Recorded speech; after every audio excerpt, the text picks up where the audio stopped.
everybody. Welcome to Bad Science Sunday, where we take a comedic approach to debunking science misinformation on the internet. And today I have with us, we have two people on, and one is Lawrence from the Behold Network, formerly Milwaukee Atheist, and Eric from Skeptic and Scoundrels, both friends of the show. We have an audience now. Nice. I didn't even see them. Yeah, I know. We've got a whole bunch of stuff since the last time you were here, and yeah, we're just schmancy now. But you know what? I'm sorry. So you were our original guest, and I feel so bad because I originally scheduled you, and then I had to make an impromptu state move, and I had to kick you over. So I do appreciate you for working with me. Yeah, no worries. The last time Eric was on, we did our by audience request, we did a Teriology stream, and I think I almost broke him. And I was saying to a couple of friends, I'm like, I can't believe he agreed to come back on. I don't know. It's like watching a video about a magical Ark of the Covenant levitating and like zapping people as it flies by. I think we can't top that.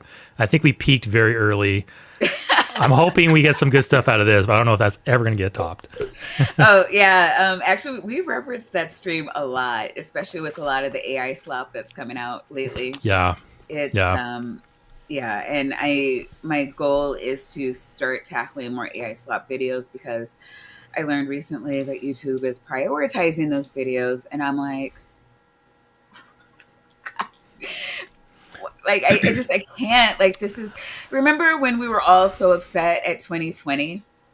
Right, yeah. Good times. Right. And now it was just a capital incursion into stop a political process back then. That was like so quaint, such simple times. Seriously. Right. Like, holy shit. And now it's just like, we can't have anything, nothing, not even jobs. All right. You know what?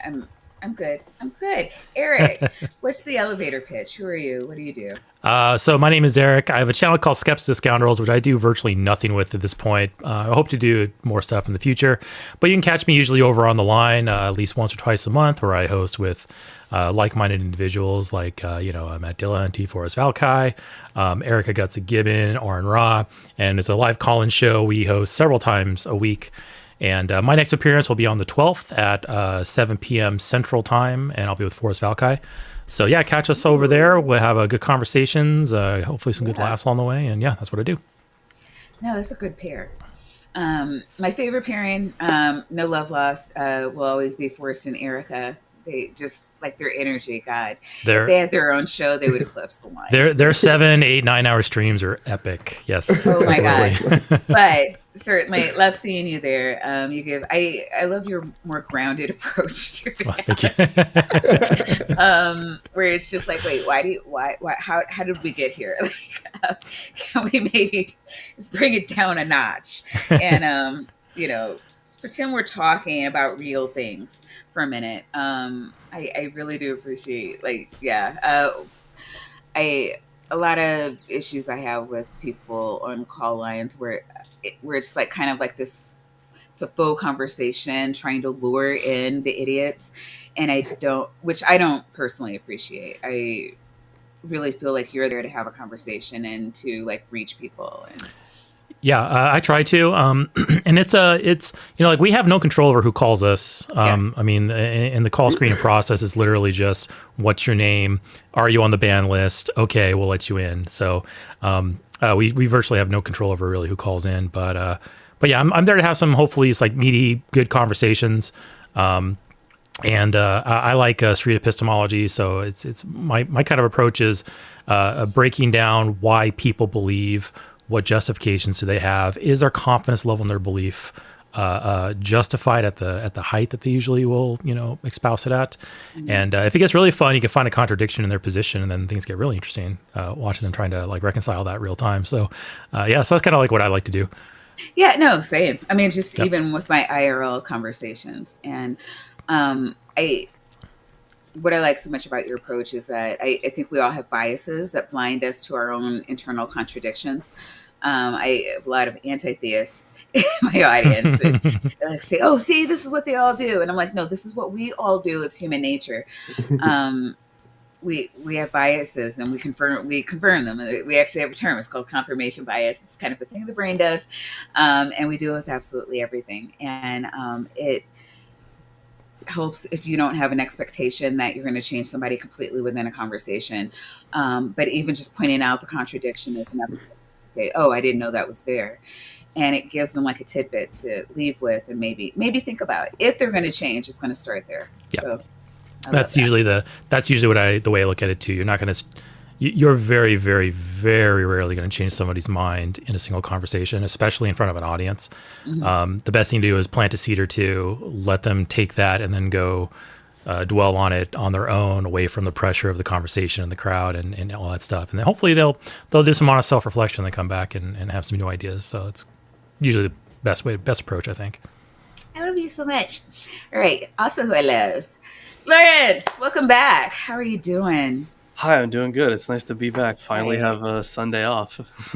No, that never happens. I know, right? Well, hasn't happened since last November, apparently. Wow. That is my life. That is just flying away from me. Yeah, welcome to a capitalistic hellhole. Yep. We call it America. Yeah. So you've been doing a lot over at the former Milwaukee. You're the artist formerly known as Milwaukee Atheist. Tell us what's going on what's the elevator pitch for the new thing? Oh, yeah, the elevator pitch. Well, I am currently I'm still doing a lot of streams with R and Raw. We do a basically weekly Bible reading show. A Bible show I already finished was, of course, Atheist Sunday School, which was, I think, around 300 episodes, if I'm remembering correctly, a little bit more. So we're doing all of that again, round 2, which is fine. That is totally fine with me. I am let's say, aspiring biblical scholar. I recently graduated with degrees in religious studies, classics, and ancient Greek language. So stacked. I am stacked. Although I have applied to grad school. Hopefully I get in, because it's the one nearby that I can actually go into a field that I like and stay here in the city. I don't have to, try to live somewhere else, which is not possible in this capitalist hellscape. So, yeah. I am very excited to be doing a whole ton of projects. I have right now in the works a few videos, one on some of my favorites that I'm currently working on. The Council of Rome in 382, and whether or not the biblical canon came out of there. It didn't come out of there. So that is one of them. Also doing a video on Melchizedek. That's going to be a much longer video. And cool. What else? Oh, right. And I'm working on the letter of Aristeas and the translation of the Septuagint. The whole myth of the 72 translators and stuff like that. So those are just some projects that I have in the works. And, recently, before this, I'm always trying to learn languages. And while I should learn Hebrew, I instead chose to learn ancient Ethiopic, which is Ge'ez. Wow. And this is I just started reading through this today. This is a tough language, dude. So I'm doing a lot of stuff, and I want to popularize a lot of the stuff. I want to democratize it. I want to get rid of the barrier of entry between scholarship and the laity, because there's so many bullshit claims you hear about the Bible or church history or just a history of theology that it's, oh man, I just get mad about it. Like, the amount of times I've had to debunk the myth of, like, the canon was created at the Council of Nicaea. The amount of times I've had to debunk that. The amount of times I've wanted to shoot myself because of that.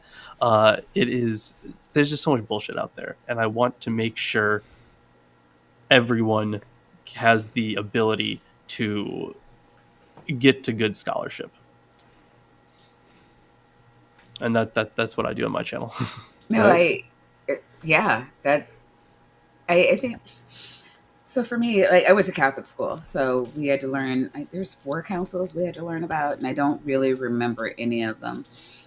Council of Nicaea like rung a bell when I came over to the skeptic community, just because everyone likes to talk about it for whatever reason.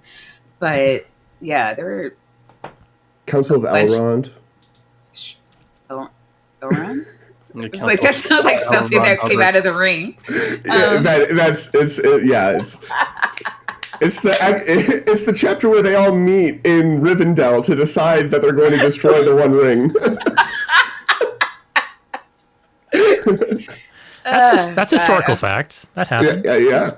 You know what? I'm sorry. We haven't. Vandy is missing his attention. Would you like to say anything, Doctor? I have a comb in my beard, but when I'm small on the screen, it's hard to see.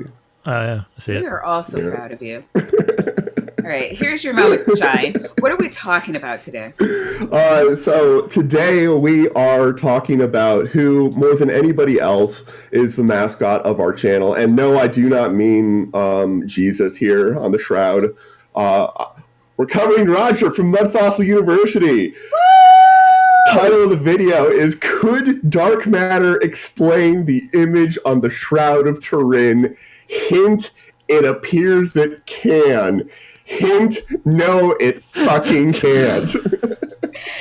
Hey, Roger's back. We so cool. Roger's back. Yep. Woo! And our friend Roger, he's been, his channel's been growing. He's now got 233,000 subscribers. I wonder how many he had the first time we covered him. That's a great question. Because I don't know. But this video, which is over a year old, only has 5,700 views. So, it's not doing too great. But probably because it's an hour and 20-minute behemoth that, we're not. Don't even pretend. No, yeah, yeah. So, yeah. But yeah, he after the first 12 minutes, which is probably around how much we'll get to, he doesn't even bring up the Shroud again. But he does bring up a lot of bad physics. A lot of bad physics. He really does not like physics, or geology, or rational thought, astrology, or yeah. I also don't like astrology. Any of those things. I also I say astrology. Because we deal with it so much in here. Astronomy. And if Professor Parks is out there, I'm sorry. I'm so sorry. A little known fact about me: when I was 18, and I graduated high school and I went to college for the first time, I only went for a semester, just because honestly, I just wasn't ready. I didn't know the person that I wanted to be. Right. My first actual degree, my declared degree, I should say, was astrophysics. So I'm a big fan of science. Now, of course, the doctor himself, Tapioca Weasel, knows far more than I do about this stuff, but I remember a few things. So I am very excited to see how dark matter can explain the Shroud of Turin. Oh, yeah. We just got it all wrong. Apparently, it's not forgery. It's real, and we just don't understand physics. Yeah, when Vera Rubin thought of dark matter, she was secretly uncovering the mysteries of the faith. The Shroud. Yeah. So, shall we get on with it? Let's do it. Yes, let's. Okay, my friends, this is as serious as it gets. This is not a fake, not a forgery, and I'll explain exactly what I mean. And they say, it could be a painting. Well, now, and then they realize, no, it's not a painting. It says, if this was true, it should be possible to identify pigments used by the chemical analysis, just as conservators can do for paintings of old masters. They find out what kind of... Did he say what his... Conservatives. No, he, I don't know. He has not yet said. He will in a moment. He'll sort of pull back and like do a little introduction. But since we no longer, since Servitors. Yeah, for the last like, conservators. yeah, the last 2 years he's done less of the. I'm just going to start literally in the middle of a word, but he still starts definitely in the middle of a thought. So. Yeah. Oh, you know what? This reminds me. Lawrence, just obligatory. Can you confirm that you're not connected with a different batch of Oh, a batch of bigots that oh, reside in yeah, Milwaukee? yeah, yeah. Memphis and Milwaukee. Fuck those guys. We weren't ever a part of the same group, but we like worked together for the first few conferences that they did, and it was before they went fucking insane. So I was okay, and we were doing stuff on secularism and religion, theology. Love that stuff. And then when they decided to go the money making culture war route, that's when myself, my producer Chris, and my co-host Ruben were like, yeah, we're fucking out of here. So yeah, we are not them, and we get confused with them a lot. In fact, when I was supposed to like before I went on the line for the first time recently with Aaron, Jimmy thought that I was Mythicist Milwaukee, and then Aaron had to be like, no, he's not. So like I'm so fucking sick of this shit, of the association that Milwaukee has with this stuff, which is crazy because Milwaukee is a very very Yeah, leftist very city. yeah, very blue, very Yeah, very blue. like we went like so like in the primary, the Democratic primary in 2016, we went so hard for Bernie over Hillary. Yeah. Like we're very left wing. So like it just fucking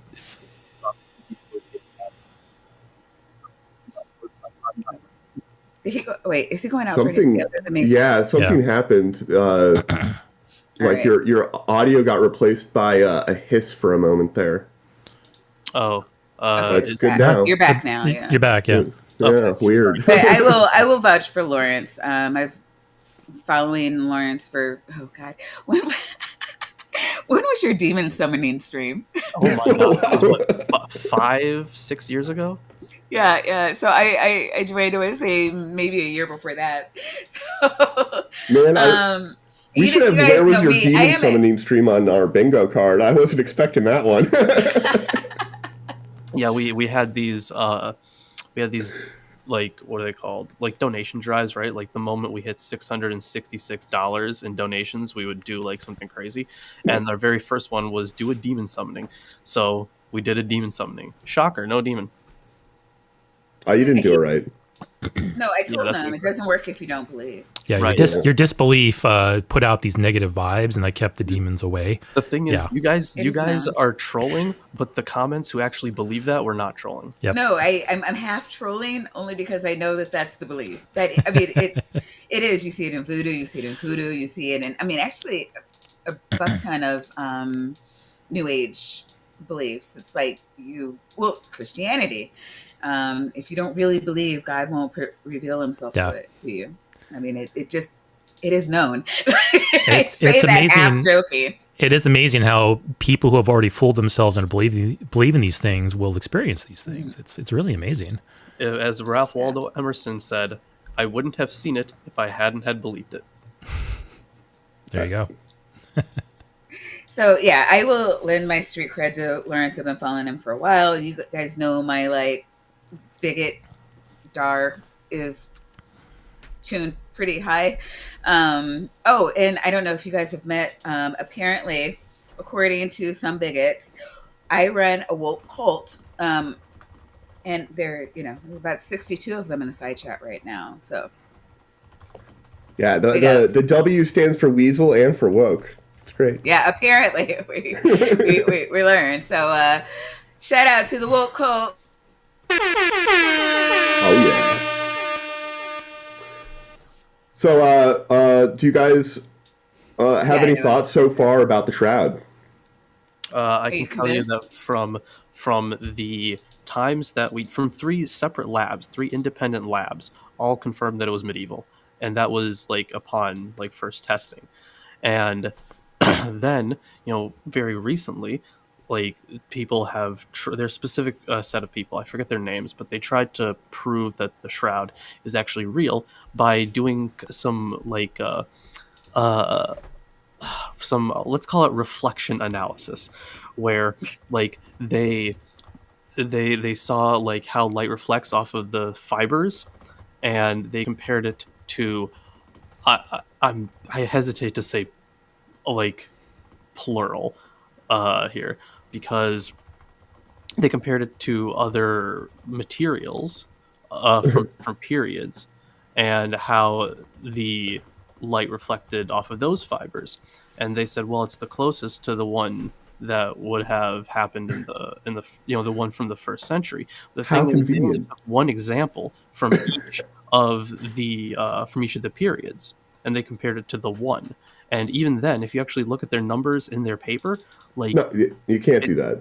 it's atrociously bad. Like, you can say it's the closest if you average it out, but like it's not actually that similar. So even on the face of it, that paper was shit.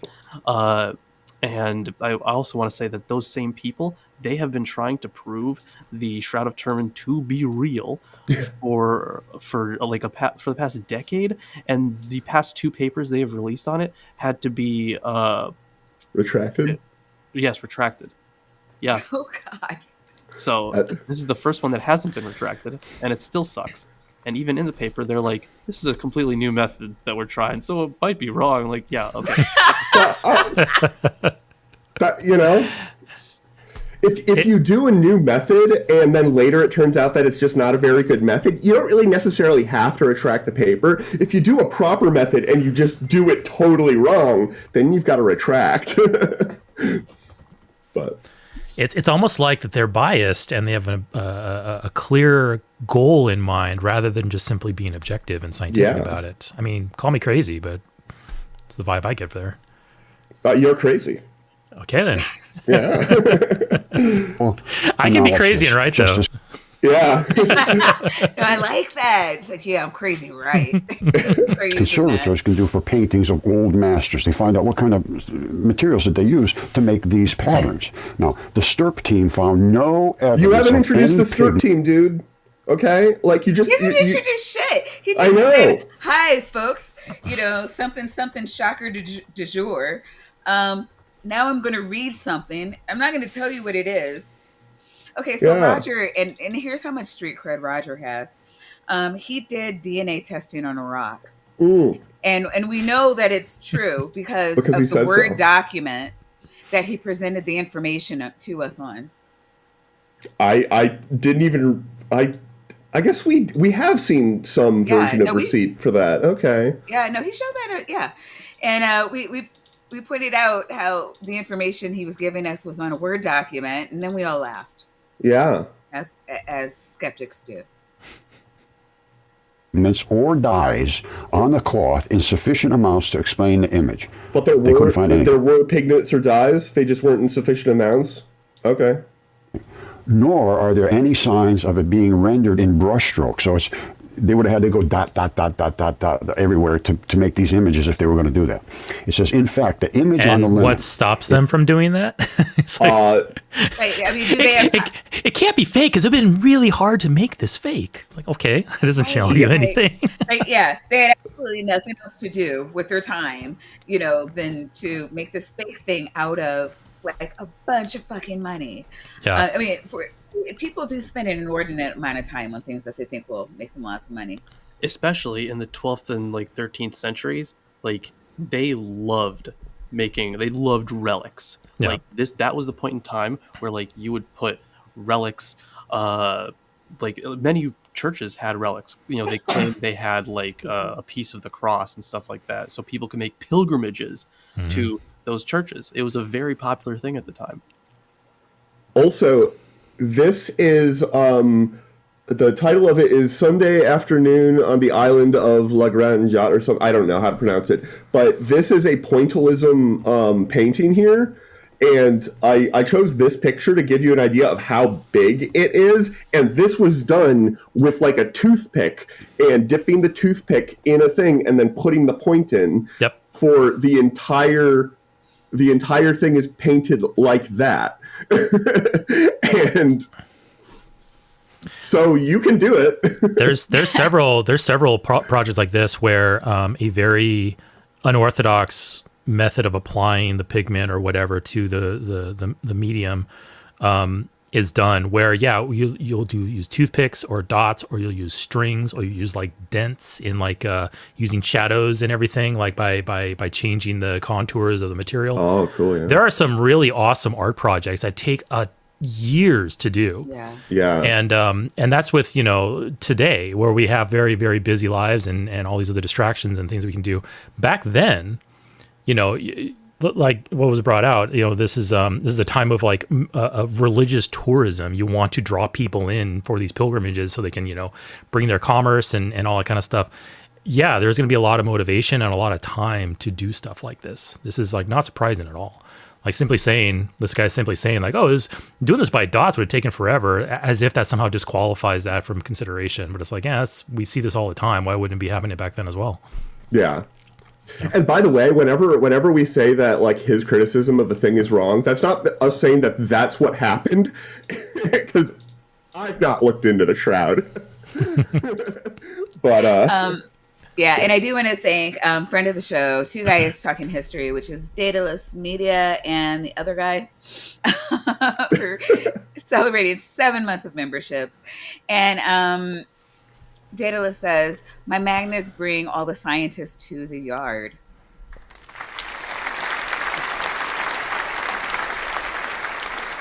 Oh, yeah. Thank you, Daedalus. Thank you for your sacrifice. So, Maya, just happened to you now. Your audio just went. It did. Oh, it does now that you're better. whenever I hit the applause button. It's like 2 or 3 seconds of it sounds like you're talking underwater. Yeah. It happened to Lawrence and it happened to you just now. So maybe I'm next. Weird. We'll see. I was just saying thank you. Barely visible to the naked eye and wasn't even identified at all until 1898, when it became apparent in the negative image of a photograph taken by Secondo Pia, an amateur Italian photographer. The faint coloration of the flax fibers. Now listen to this. This is I don't think it's true that the pattern was not seen at all. It's a lot easier to see with the photo negative, but I don't think it's true that nobody noticed it before, because people have been, hawking this thing around for hundreds of years. So extremely important that you understand this. The faint coloration of the flax fibers, which is the material they made this cloth out of, isn't caused by any darker substance being laid on top or infused into it. I'm going to read this again. It's not caused by any substance laid on top or infused into it, anything darker, to make it look darker. It's the very material itself of the fibers that has darkened. What would darken the fibers? Okay, Singed. so it's not a substance. So he's saying it's not painted. yeah. They just turned darker, almost like what they tanned. Yeah, tans. He's going to say that they singed, but there are a lot of ways that this can happen. If you leave, something out in the sun, it can bleach. Stop trying to help him out. He's saying. Oh, he's saying being singed. that. Singed. Okay. Yeah. So intense heat. So that must be fire? must be that burst of radiation that came out of Jesus when he resurrected that I've been hearing so much about. Yeah. I think that's probably where it comes from. Well, obviously. Yeah, obviously. Because And where did that radiation come from? Dark matter, obviously. Yeah. 'Cause that's what dark means. It means shining with radiation. I do want Literally the only way- to give a shout out to Stop the Stupidity, who just became a member. Woo! Stop the Stupidity. You will be so delighted to be informed that we have tapioca weasels, nitties, and vaginas, as well as a multitude of other, emotes that you can use only when you come here. So welcome to the Weasel Cult. We appreciate you. Woo! way those fibers could be darkened is being singed. Only why way. would they be singed in those exact spots? And why is there evidence of extreme singeing, like here, and here, and here, and other areas of a very... You know what that looks like to me? That looks Jesus? like somebody. No, I mean these little white like droplet things. It looks like somebody was reaching for their special sock, and they accidentally grabbed the shroud. Maybe that's just me. Gentlemen, what are you thinking? I plead the fifth. I don't know. I think we need to do some DNA testing there and see who's responsible for this, so we can question them. Yeah. For $2, Daedalus Media. Sorry, for $2, Daedalus Media says this sarcasm was brought to you by dark matter. Mm-hmm. Oh, and actually, really quick, I do want to shout out Stop the Stupidity again for gifting us 5 more cultists. What is up with that? And that went out to Kelly, Detroit Atheist Queen, who she needs to be a friend of the show because we have a Java and Jug stream that happens every Monday over at the Daily Atheist, but we're also trying to spin it off into our own like girl stream. And so she is one of my co-hosts over there. We have Bryce Vining. I don't know I might need some help with this name. Prostetnik Vohan Jolts. I have to scroll up to. That's a Vogan from Hitchhiker's Guide to the Galaxy. Beautiful. Prostetnik Vogan Jilts. Oh, thank you. Yeah, you're right. I guess. Elemental P, formerly known as Savage Minnow, and Satan 616. So welcome and welcome back, cultists. Please enjoy your tapioca weasels, your nitties and vaginas. And special shout out to Stop the Stupidity. Love that name. It's what we strive to do here. Oh, you can go.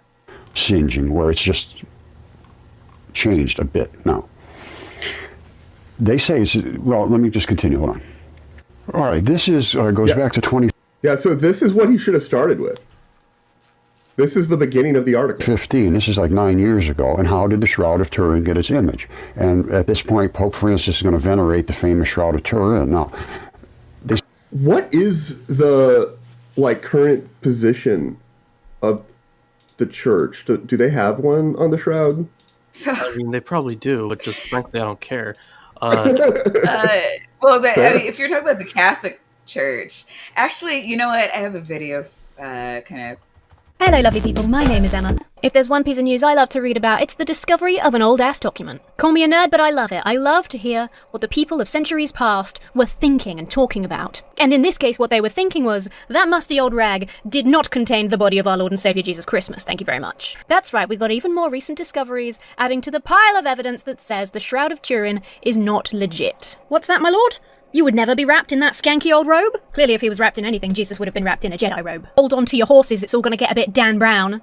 But even more boring. Oh, Dean years. We believe that if you have access to the facts, you can make up your own mind about the Shroud. I don't know if I totally hold with that, because people have made up their own mind about all sorts of facts, and they believe that we never landed on the moon and that the Earth is flat. Maybe we should trust experts. The first mention we have of the Shroud in history is 1354, when it is recorded that it wound up in the hands of a famed knight, Geoffrey de Charnay. In 1389 it went on exhibition, and the local Bishop of Troyes declared it cunningly painted, the truth being attested by the artist who painted it. So this bishop denounced the Shroud in a letter to the Pope at the time. Obviously the Pope at the time, not the Pope of the future. A stupid thing to say.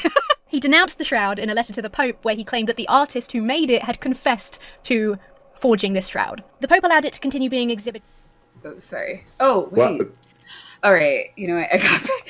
I think I accidentally stepped. Hello, lovely people. My name is of this important moment in their faith. So our earliest extant records of the Shroud of Turin are of it popping into existence and then a well-respected bishop telling the Pope that it was definitely a forgery. Hello, lovely people. My name is That, All I right, mean, so definitely all that real. being said to say, the church said to allow it to be displayed as to commemorate the event, but Yeah, When I was in Catholic school, I was told that the church takes no official stance on the authenticity of it.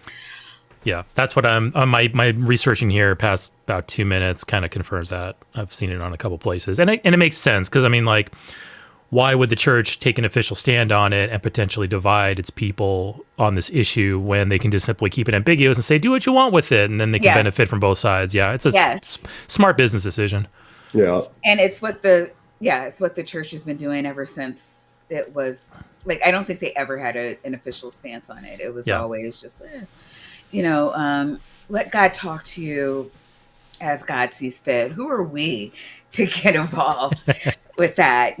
Unless you want to have an abortion or marry the same sex partner, it's not be Catholic. Bygones. Or as Ember likes to say, details. Yeah.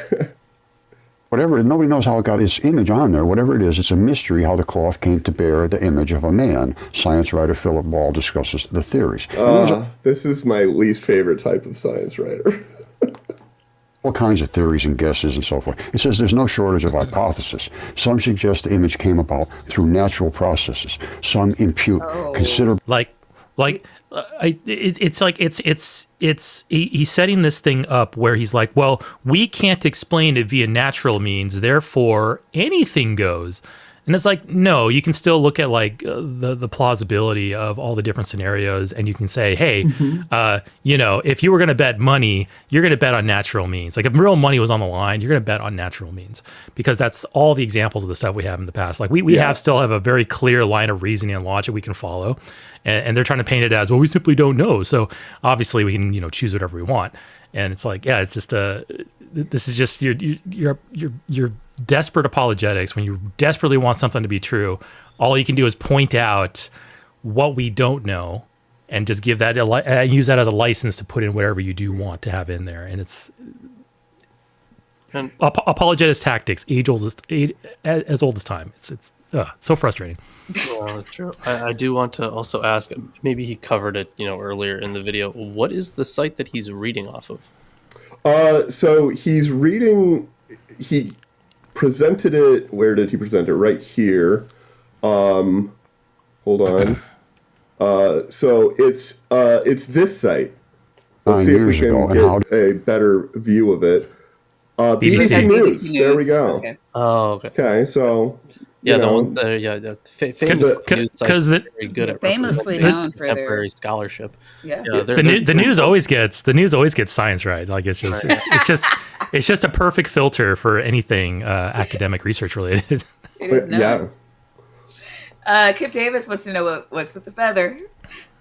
Feather. So you'll notice that. Well, I guess not here. You're making me a liar. He likes to use a feather to point, because apparently what happened is he used to point at the screen with his finger and he would jab at it, and like he broke a screen, and his audience was like, bro, you got to stop doing that. You should use a feather instead. And he uses the wrong end of the feather. So he uses the little spiky part that might scratch the screen. But that's the feather. It's feather. Why can't he screen record? Oh, this occasionally you get nested.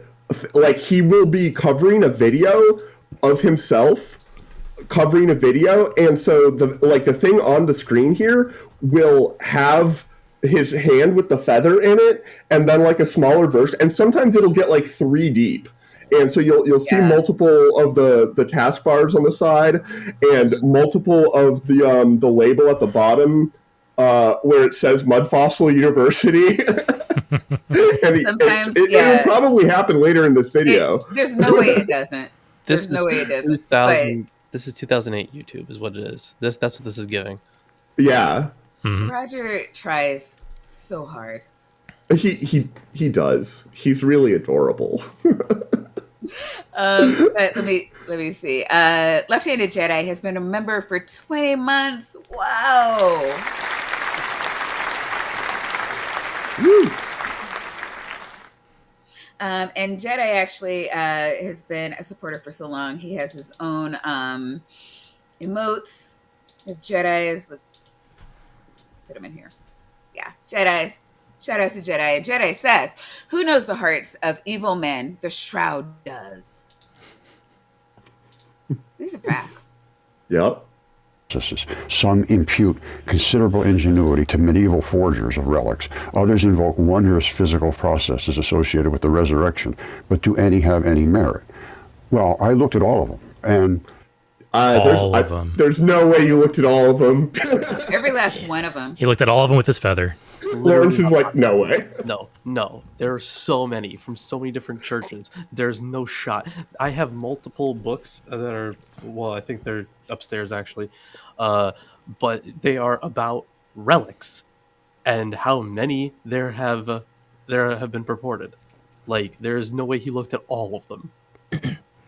It was a very sneaky way of saying, "Trust me, bros. Yeah. I got this." Yeah. Yeah.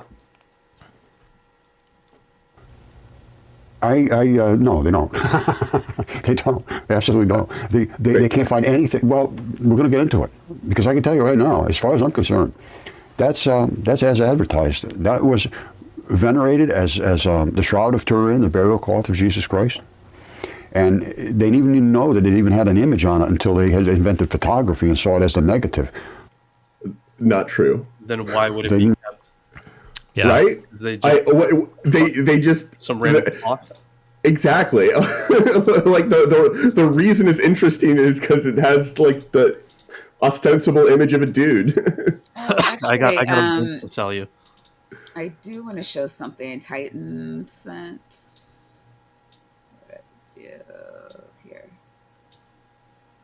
So I don't know if you guys can see this, but I think I saw a YouTube video on this a while back where they were showing what they were doing. But okay, I'm sorry. Let me not Roger out here.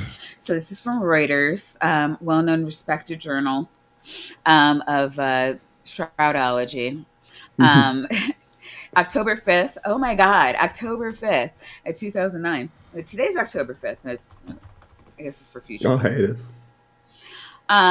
So an Italian scientist says he's reproduced the Shroud of Turin, a feat that he says proves definitively that the linen some Christians revere as Jesus Christ's burial cloth is a medieval fake.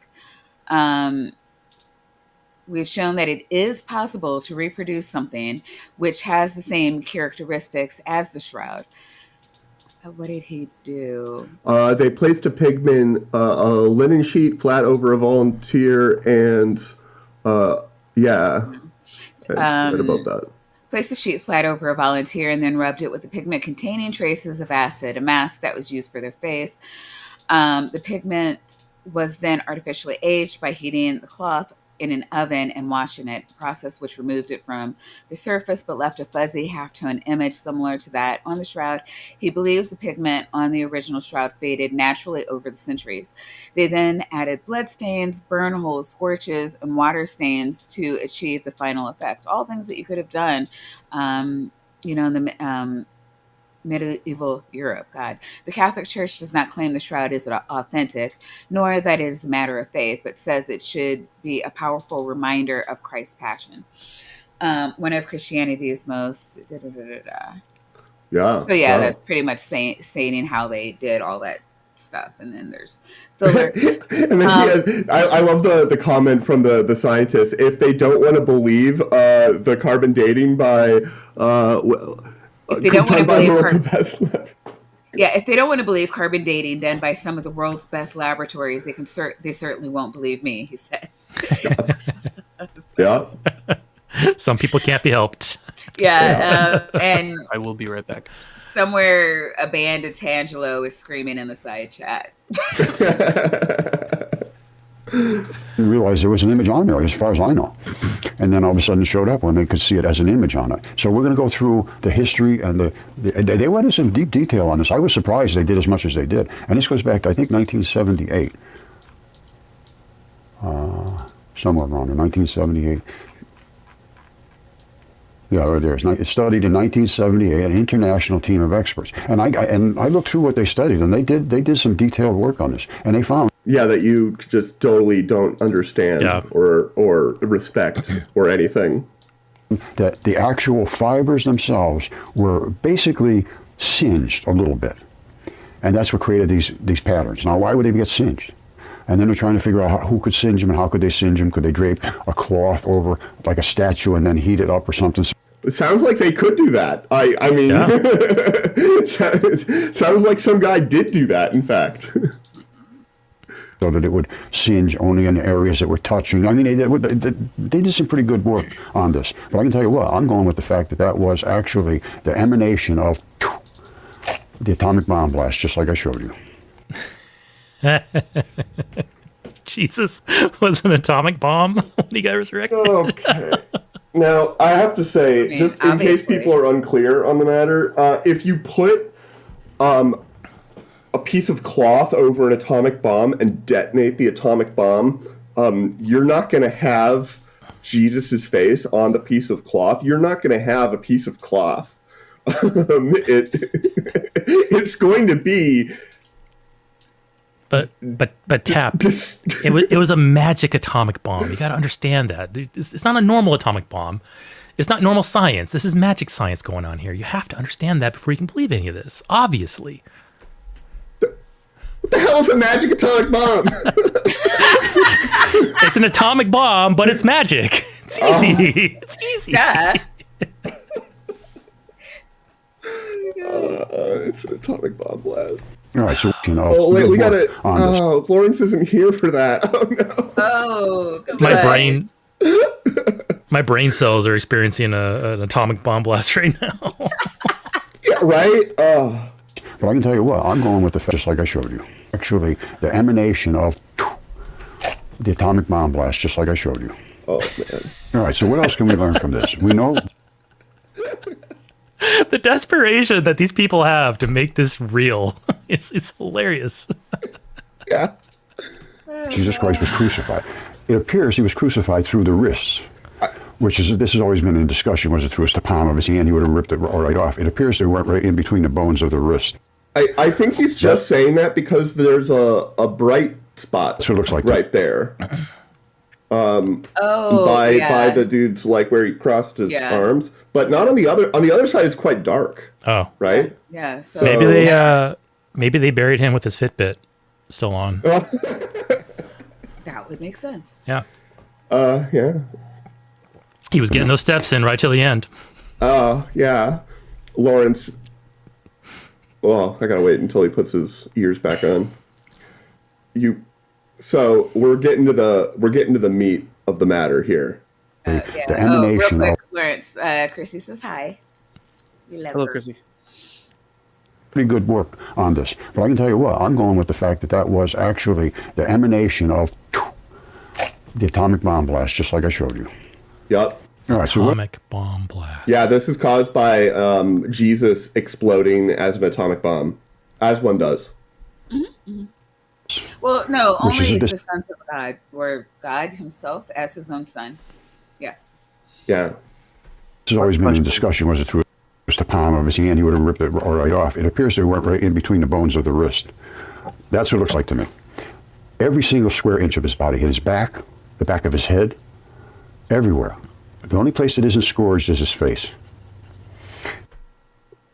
What? What do you mean? It's all like it. Yeah. It's just monotone, different colors. Like, is the white stuff the atomic bombs part? Because there's white stuff on his face, and then there's these like weird pylon things next to him. I don't know what those are. So, question: is he suggesting that Jesus's body, exploded, and it was like it would be equivalent to an atomic bomb? Is that what he's He suggesting? literally said atomic bomb blast. Yeah. So I think he's referring to the burst of radiation that I mentioned earlier, which is Yeah. an actual explanation put forward by these people. Oh, the wait, reason there's a you burst didn't make that up? of radiation. No, So- people really do think that they're like, oh, this kind of looks Yeah. like it was bleached by radiation. The moment of resurrection, Jesus like had this burst of radiation, and that's brought him back to life, and that's what modified this shroud to be so weird. Like that's a real thing that real apologists are putting forward. I wasn't joking about that. That's an actual Yeah. thing they Wow. say. Yeah. Yes. Yeah, that's atrocious. Definitely nothing else got affected. It's very. I mean, Like, I feel like there should be like a really radioactive cave somewhere in the area. Right. Like if you just go around Jerusalem with a Geiger counter. Wow. I mean, it's almost like they don't understand how radiation works. I mean, the people who are putting forward those theories, most of them, because I guess technically now Roger is one of them, most of them have a way better idea of how radiation works than Roger does. And they don't have a very good idea of how radiation works. But I do want to make a shout out to Regios, who has gifted us 10 more cult members. Like, holy shit. Oh, gotta give him some property. Here comes the money. Here we go. Money talk. Here comes the money. Money, money, money. Regios, you angel, and this is some fucking good ass aim. He gifted us 10 cult members, and those went to Robin Webster, Bobby, which is Bree's roommate, Christina Rain, who I've known for almost as long as I've known Lawrence, Bill Mueller, Antarctic Fox, Brooks, who should be a friend of the show. He co-hosts with President Sunday. Nora Busnak, if anybody wants to help me pronounce that. BME, Mark Stoney, and this person, Kent Jeffrey of Arimathea. I love that. Arimathea.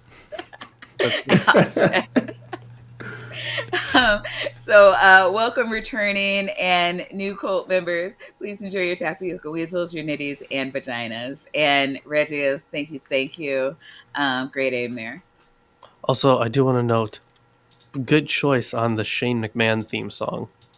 Thank you. The crown of thorns looks like it was on his head, and it spiked into there and let some blood flow. Do you guys think they would have left the crown on his head when they buried him? If he was buried by... I guess it depends on who buried him. It depends how many thorns. If it was like really hard to take off, maybe they were like, who cares? Let's leave it on. Yeah. They didn't take off his Fitbit, so I mean, why would they take off the crown? Yeah. That's his Fitbit right there. And he has exactly the signs of the crucifixion, no question whatsoever. This is a guy that fits exactly the story. Just to be clear, these people also don't understand how crucifixions worked. Mm-hmm. There's a really good book from L. Michael White called Scripting Jesus, and he has a pretty detailed section in there about how they actually worked, and the whole image we get with like the holes in the hand and then the feet and stuff like that. That's a whole crock of shit. They would have been like, if you have the cross, your arms would have been like around it, like tied around it on each side, right? And then your legs go and you get the nail driven through like your ankle. We actually have an ankle attached to a wooden beam that way. That has actually been preserved. Yeah. So yeah, these people have to work. I was raised as a Jehovah's Witness, and they don't believe in the cross. They believe it was a torture stake because it's just the weird way they interpret the Bible. And they also reason like, well, wood was probably hard to come by, so they would like save on wood by only having one post instead of two. So in all the Jehovah's Witness literature and their illustrations, you'll see Jesus like on a torture stake where his hands are above and he's like nailed through the wrists there.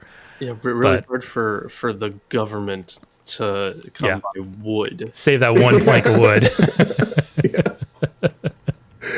That's what I was told when I was a kid. It's like, it's horrible. Oh my God. I'm sorry, this just like totally threw me off. Like, torture stake. I was not aware. I know that Jehovah's Witnesses have a lot of different interpretations for a lot of things. Yeah. Like they're not Trinitarians, right? No, they're Unitarians. In fact, in their translation of the Bible, they make a key change to John 1:1, where it talks about the Word, like, Jesus being the Word. The Word was with God, and the Word was God. That's in most translations.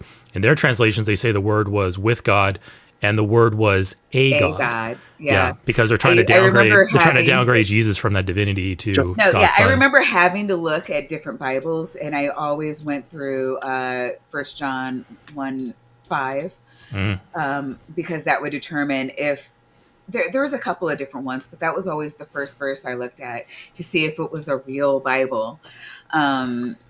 Because like, yeah, like Jesus is not a God. Like this is, well, it is blasphemous. So to be clear, that interpretation I would say is probably not far off, and here's why. So the Greek does allow for that. There's no article there in the Greek. So while the part where it does say God in that translation does have the article, so some of the times the occurrence of theos does include the article, other times they don't. And it can be also noted that theos, or you can use any noun really, with an adverbial usage. So adjectival usage. So what you could do is say that the word was divine. That is a possible translation. In fact, I'm not the first one to say that. You know who else said that? Origen. Church Father Origen. Wow. Well, now you're underwater. Yeah, both of you went underwater there for a That was second. weird. Yeah. But yeah, hopefully that added some clarity. Yeah. To, Yeah. More than I know. That's all I know is what the JWs told me why they do the things. Now, this was burnt a little bit in a fire somewhere, and it burnt the edges of the folded cloth. Now, I'm trying to see if that might have some effect on this discoloration in these areas, and I say no. It did. Obviously. I say no because that'd be really inconvenient for me getting people to believe this. Yeah. Well, he started with "I'm trying to see," as though he's like going to do some sort of investigation, and then he's just like, "And my investigation is no." Judging by this JPEG image that I have so thoroughly analyzed. Oh yeah. Yep. Obviously caused quite a bit of damage in these folded areas. Now, would that have affected the fabric where it might have touched the skin and had some oils and so forth on it? I tend to doubt it. I see this as when they say that there is the fabric itself has changed and become darkened. And when I see the darkened spots are different in different areas, and especially where there's actually blood flowing. This is a little bit tricky, but There's apologetics for you folks. It's assumption on assumption on assumption, and the assumption's always influenced by what is the end conclusion we need to reach. And like this is not scientific. This is dishonest. Like it's comically so, but people take this seriously. People will listen to this guy and go, "Oh yeah, he makes sense," because they don't realize their own bias. Yeah, but I'm wondering though, going back to Vandy's comment earlier, how he does explain those white spots on the forehead. I think he thinks they're blood. Oh really? Oh okay. Yeah. But no, they're whatever they need to do. They're whatever they need to be to make the story work. Is there blood in semen? I don't know. Whatever. It's good to know that no other parts of the body have blood. For $5, LT Matt, practitioner of license plate magic. The current poison of the church is missionary. Or goddamn, the current position of the church is missionary. Oh, you meant about the shroud. I'm going to go with the fact that this was an actual factual relic that was saved and preserved because it was the real thing. And you can't dispute. Imagine reading a scientific paper and there's a statement in there. I'm going to go with ... Exactly. Roger. I'm going to go with that. Very robust, disciplined methodology here, folks. I'm gonna see if I can work that. I'm gonna see if I can work that phrase into my next paper. only the best methodology for the most important questions. Showing you, certainly, absolutely, 100% shows that it was a crucified guy, human being, or Jesus. I mean, I would have to go with Jesus. If that was a story, I would have to go with. I love it. It's great. Like, okay, if we accept it's a crucified guy, if we accept it's a guy, okay, like a person, Then how do we get to the crucified? Oh, right, the Fitbit. And then how do we get to Jesus? I guess the crown of thorns, and also, like, who else could it be? Served it, they saved it, they elevated this up to some status of, really important historical, item. I gotta go as real. I'm going real. I'm going. He is so correct. He is at a loss of words of how correct he is. Yeah.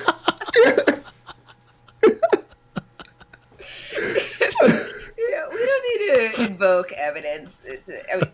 This is evidence. Yeah, we don't need to bring evidence into this. I'm going to go with. I have concluded that I am correct. Right. I mean, his evidence is going to blow our minds. Everything you read Yeah. about in the ancient text is about you have to return to the pure light. Watch this. I'm going to slow this down. Is this the to atomic where it's- blast video? Yeah, This is it the is. atomic blast video. Okay. So this is going to demonstrate to us how the shroud was made. Yeah. It watch- actually demonstrates a lot. And I don't know if we're going to get into like how the black ones are evil and the white ones are the good ones, but I don't. We might. I think. I think that's a little further on in the video. Yeah. But he likes to show atomic blast, show the truth of the white ones and the black, the badness of the black ones and the goodness of the white ones. Yeah, he gets real problematic. Coincidentally, this is what Christianity does to your brain cells in this video. So let's watch closely. 25%. Because this is an atomic bomb blast. Now watch what's going to happen. They got a truck out here. They're delivering all the equipment. They're setting it up. They've got look at this. Now watch the white. What do you see? The white came first. That's Jesus's spirit, his soul, his white light. Getting pulled Well, away from even the darkness. houses have Jesus' white light. Yeah. Observe this white light in this black and white video.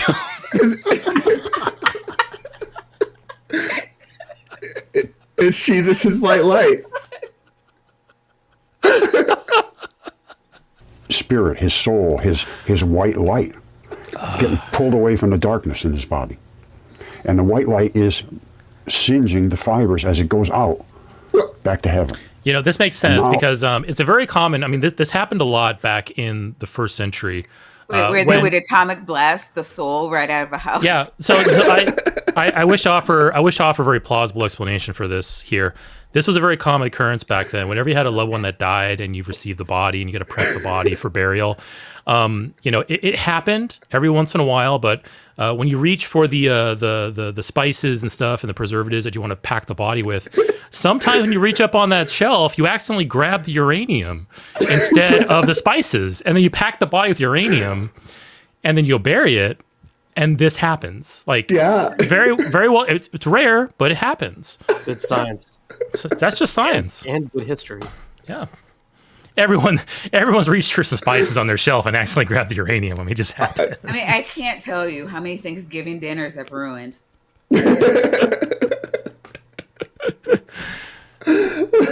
Oh no! I it seems accidentally as- put my plutonium mine in my food.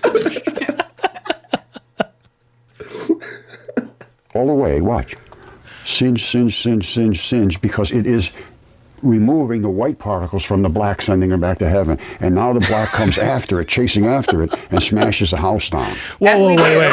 As we Removing, do. removing the white particles from the black and sending them back to heaven. Why don't the black particles go to heaven? With bad ones. Because Like, they're about to destroy this house.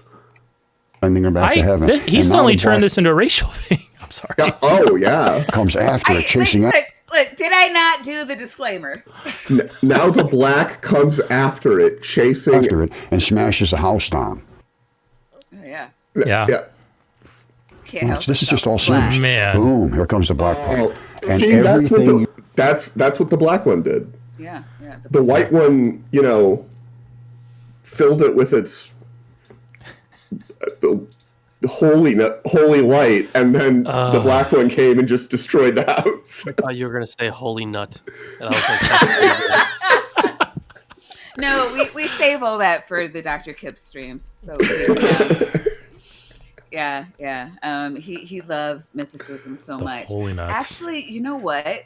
Now that I have the holy nut and I have LT Matt, I have to bring this up. I interject this racist rant for a bit of comic hilarity. First of all, LT Matt, practitioner of license plate magic for $2 says, "Tactical corpse incoming." These are facts. I am growing an appreciation for LT Matt, who I think I found on I can't remember if it was Milwaukee Atheist or Dapper Dinosaurs chat yesterday, and I sent this to Kip. I screenshot it and sent it to Kip, and I was like, "This is hilarious." And so LT Matt threw into the side chat. We got a Nebuchadnezzar mythicist on our hands, folks. And so what he screenshot was someone saying, and I quote, "The way I see it, every story in the Bible is easily shown to be false. There is not one main character that can be shown to have lived. The stories of birth and death of Jesus are historically inaccurate. Why would any reasonable person conclude that Jesus ever existed?" And then we get four people just laughing their asses off at the statement. And then LT Matt says, "Mythicists frequently receive the award for the dumbest fucking thing I've heard all day." I am so glad that LT Matt is in my chat today because that was probably the funniest thing I saw all yesterday. You read about in the ancient text is darkness and light. And the light is escaping from the darkness, and Jesus' body split. And the light went through the fibers, converted them into dark, basically semi-charred fibers. And the more substance, Yeah. which I mean it. just semi-charred, like medium rare charred. Yeah. Can I just point out real quick that even biblically speaking, while you do have a lot of parallelism between light and dark, right? Mm-hmm. There are plenty of verses in the Bible that suggest that God's abode is in darkness, like plenty. Really? I want to write a paper on it actually, I because mean, could you kind of give us the Cliff Notes version? yeah, hold on. Let me pull up some stuff. So when I was initially doing my capstone paper, which I eventually was writing on, I completed it on the cosmological background of Job 26:7. The While doing research for that, there was also a whole shit ton of stuff about divine darkness. There's I think what was it, First Samuel 22, and the parallel text in Psalm 18. They both say that God surrounds himself in darkness. In Joel 2, I think, it also says that God comes in darkness. There's a lot. I'm gonna have to pull up some more specific verses, but they're absolutely in there. So I do want to write a paper on divine darkness because I think it's a very interesting concept, and I do think it's related to ancient Near Eastern cosmology. So And how though? the thing is, do you want like how it's related? That's a much longer story. No, yeah, like that. I don't know, like, is there something like a theme in ancient Eastern cosmology where a non-hell god would reside in the dark areas? Well, there is in the Epic of Gilgamesh, for example, a region of darkness that is between like this earthly plane and like the edge of the world. Let's put it that way. Okay. So like one of the places that Gilgamesh travels through is a region of darkness, and he's in the darkness for like 12 hours, I think. So it's kind of similar to the I forget what it's called, but in Egyptian mythology, well, it's like the journey of the sun going throughout the hours of the night. So it's similar to that, but I do want to look more into it, is the thing. because I Yeah. haven't fully Okay. tied everything together yet, which is why there's no paper. But Right. yeah, I definitely No, want. but I was just kind of wondering what your what your thought process was on that. And Yeah, actually, now that you're saying things, and I'm like, oh, okay, I get it. But yeah, since I don't study this stuff, yeah. it There's also I just listen to in things and they don't necessarily tie in together. But that's cool. right, yeah. There's also in Greek mythology, there's the island of Calypso, which is etymologically related to the word that means hidden. So and that was meant to be, I think, where some gods resided as well. Um, so those are also things I need to look more into. But I have material on this that I want to delve into. But either way, God is not necessarily removed from darkness in the Bible. So let's keep that abundantly clear. That's interesting. Yeah, and you do really good deep dives. You know that your scripted videos, like you're releasing like one or two a year, but they were like an hour long, and just so man, I'm still like reeling from that. I keep calling it the flat Earth video, It basically is. but for I don't know, a lot of people are like, Bible doesn't teach a flat Earth; it assumes it, and then Lawrence kind of goes into like It's all the there. truth of that. Yeah, Yeah. very comprehensive, very I mean, I don't know if you have an eye for it. It like the quality is there. It's like a well tailored suit. I appreciate that. Thank you. Thank you. I So I just realized, you know, the exploding head emoji. Uh-huh. That's actually Christ resurrecting. That's nuts. Oh yeah. Yeah, According to this, that makes sense now. yeah, yeah. Um. Oh, and for $2, Left-Handed Jedi says, "So Jesus is the Hulk. Jesus smash evil." I think the bomb is the Hulk smashing evil, and the white ones getting away are Jesus. Am I wrong? I They're think that's getting close. raptured. That's Hmm. Yeah, the rap. Dude, the thing is, like in the Bible, the rapture is such a nothing burger that like the verses they point to, that in our Bible reading on my channel, we like completely, we almost passed over it entirely. Like we were looking at the commentaries, and then we were like, I think that one of the commentators was like, "Oh yeah, this is where they get the rapture from," and I'm like, "That's the rapture." Yeah, it's not very. It's not very Yeah, convincing. I don't know. I mean, for me, growing up, it was always just understood. Um, but like, yeah, when I actually saw people walk through it, and then they were like, "Yeah, no, also this is only American," I was like, "Oh crap." Okay, I'm good. Um, but I don't think. I mean, most people don't even read the Bible, much less like take the time to interact with scholars to try to figure out what the text is doing. So, Yeah, that's the part that gets to me the most. I was listening to like honestly, like one of my guilty pleasures is like those debate bros. Um, uh-huh. usually, like I mean, I listen to like the more left wing ones, right, or at least like the liberal ones. So like a lot of Jovan Bradley, love that guy. Oh yeah. Um, but also like Dean and Parker, right? Hmm. But there was a time a few months ago when Dean was referencing something like from the Bible about the camel going through the eye of the needle, right? Hmm. And the like, there was a caller who was like, "Oh, that's actually about like that was actually about a gate in Jerusalem." And the thing is, I know that's bullshit. I know that that apologetic comes from Aquinas, and that there is literally no evidence of any gate in Jerusalem being called the Eye of the Needle. I know that's bullshit. But he didn't. So when he looked it up, he was like, "Oh, wow, I guess you're right." Like, because he doesn't know any better. Uh, Right. yeah. So like when people try to engage with this stuff without knowing what it's about, uh, It's it hard. it is hard from my vantage point, because like I'm internally screaming, like when like Jovan points to like the parable of the sheep and the goats a lot. Hmm. The when it says the least of us, it's just the superlative Hmm. form of these little ones, which you find throughout the Gospel of Matthew, and it always refers to the disciples.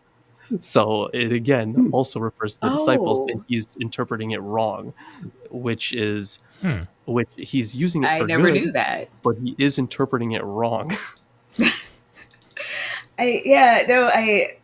Man, I've been on a rant this week, and shout out to my friends who were in the chat and just like publicly ream them out for engaging in bad scholarship this week. I mean, it's not even just this week. And in fairness, Kip Davis does it to me every fucking stream, so I give as good as I get. But yeah, there's just a lot of stuff that's not intuitive, and I think it's important to know what you don't know. And this community is just so well connected. If you don't know a scholar directly, you're 1 degree of separation from one. And Titan says, "Maya, you've been ranting since I met you." It's actually how I met Titan. Good day, good times. That aside, I really want people. And this stream is a great time to keep bringing this up, where we keep seeing people's biases, and I really, really, really want to remind people that your brain is hardwired towards confirmation bias. And so just because you came out of like a major belief doesn't automatically mean that you can see other flaws well enough to just automatically deconstruct them. It is always a great idea to bounce information off of other people, especially before you start telling people, hey, this is how it is. Which is why, whenever we're bringing up things, I like to make sure that I have someone who knows more about it than me. Yeah, that's here. And a lot of times it's Mandy. And a lot of times it's Eric and Lawrence. Lawrence, I always love it when you're here because you always bring so much to the table. I am just here to throw popcorn. I know nothing. I do want to have you back so we can deconstruct some of the Jehovah's Witness stuff, because I think there's a lot of misinformation on the internet, and I went through all of my videos, and I have like 200 videos, and like none of it, I've seen some stuff that kind of lends towards things that I know that JWs believe, but they really don't have like the narrative coined on the bad science side of the internet. I think the Mormons are kind of doing a lot of heavy lifting right now. The witnesses don't rely too much on scientific, like deep scientific study. They do a lot of quote mining, right? And they will straight up just quote mine. They will quote mine people to support their position, and the person in the book or whatever they're quote mining from is directly against their position, but they will find some sentence fragment that's like, oh, we'll take that, and then show it off as its support for their position. So yeah, it's absolutely dishonest. But yeah, they don't go too much into like the science. They used to more. There's an old publication. I think I have one on my shelf. It's from like the 80s. It's called How Did Life Get Here, by Evolution or by Creation? And that was like their one and only like attempt at like a scientific argument for creation. And the book's been long discontinued, and it's a little hard to come by, but that might be a good subject or a good topic to go. There's no videos associated with it as far as I know, but it is full of pseudoscience. Yeah. No, but I was thinking of you and Ryan as friends of the show, and that would, I'd probably like to, and I think the audience would like to see that. Like maybe we can do something with that. Ryan and I have been very slowly coordinating some type of pairing coming up here pretty soon. I've been extremely slow to respond, and so we're slowly getting there. I know you're busy. You're a busy guy. But we are coordinating something. So we'll let you know how that goes, and then we can maybe do something over here. That'd be awesome. I was just looking. Awesome. I was just looking for because back in the day, pre-COVID. Back in the day, oh my god. So pre-COVID, a lot of Jehovah's Witnesses would come around here from time to time, and I love talking to them. Yep. But they stopped doing that. I wonder why. So they would give me these little booklets, right? Like the Watchtower stuff. And I would go through them and see like, oh, look how how they are taking the Bible out of context and how they don't understand their holy text. So I have a couple of I was looking for them here. I think they're actually upstairs. So I still want to do a series on that because some of these are egregious. Yeah. Witnesses are master proof texters. That is, and they walk around thinking that, oh, we know the Bible because we can just, when we have a question or there's like an issue, we can just think about it and just grab a scripture and there's your answer. And yeah, there is really no regard for context or regard for kind of how this scripture ties in with like other related scriptures in the Bible. It is just, hey, we have this textual clip that generally or vaguely supports our position, and so we'll present it as such. That is really all they do. They don't know anything about Bible history. They don't know anything about like gospel scholarship, anything about like the synoptic problem. Like those are all things that I had to learn after I left because I never heard about them before.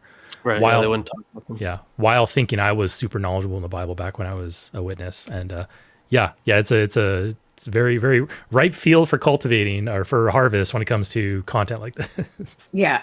Because JWs are also the ones that don't believe in was it blood transfers? Transfusions. Yeah. No blood transfusions. No blood transfusions because there's a scripture in the Bible that literally says it says to literally not eat blood. Don't literally eat blood, like consume it as food. Yeah. They take that and go, oh, that must mean like don't put your blood in the body at all. And so they ban blood transfusions, and now they have like, people dying from very preventable Everything. very, very preventable deaths, and people are just dying. Wow. Yeah, it's crazy. Yeah. Okay. On a lighter note, Joshua G's has gifted us 5 more cult members.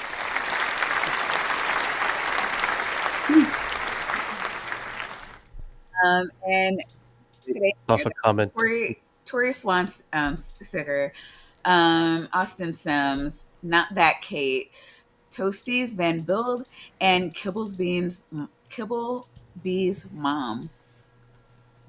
I love that name.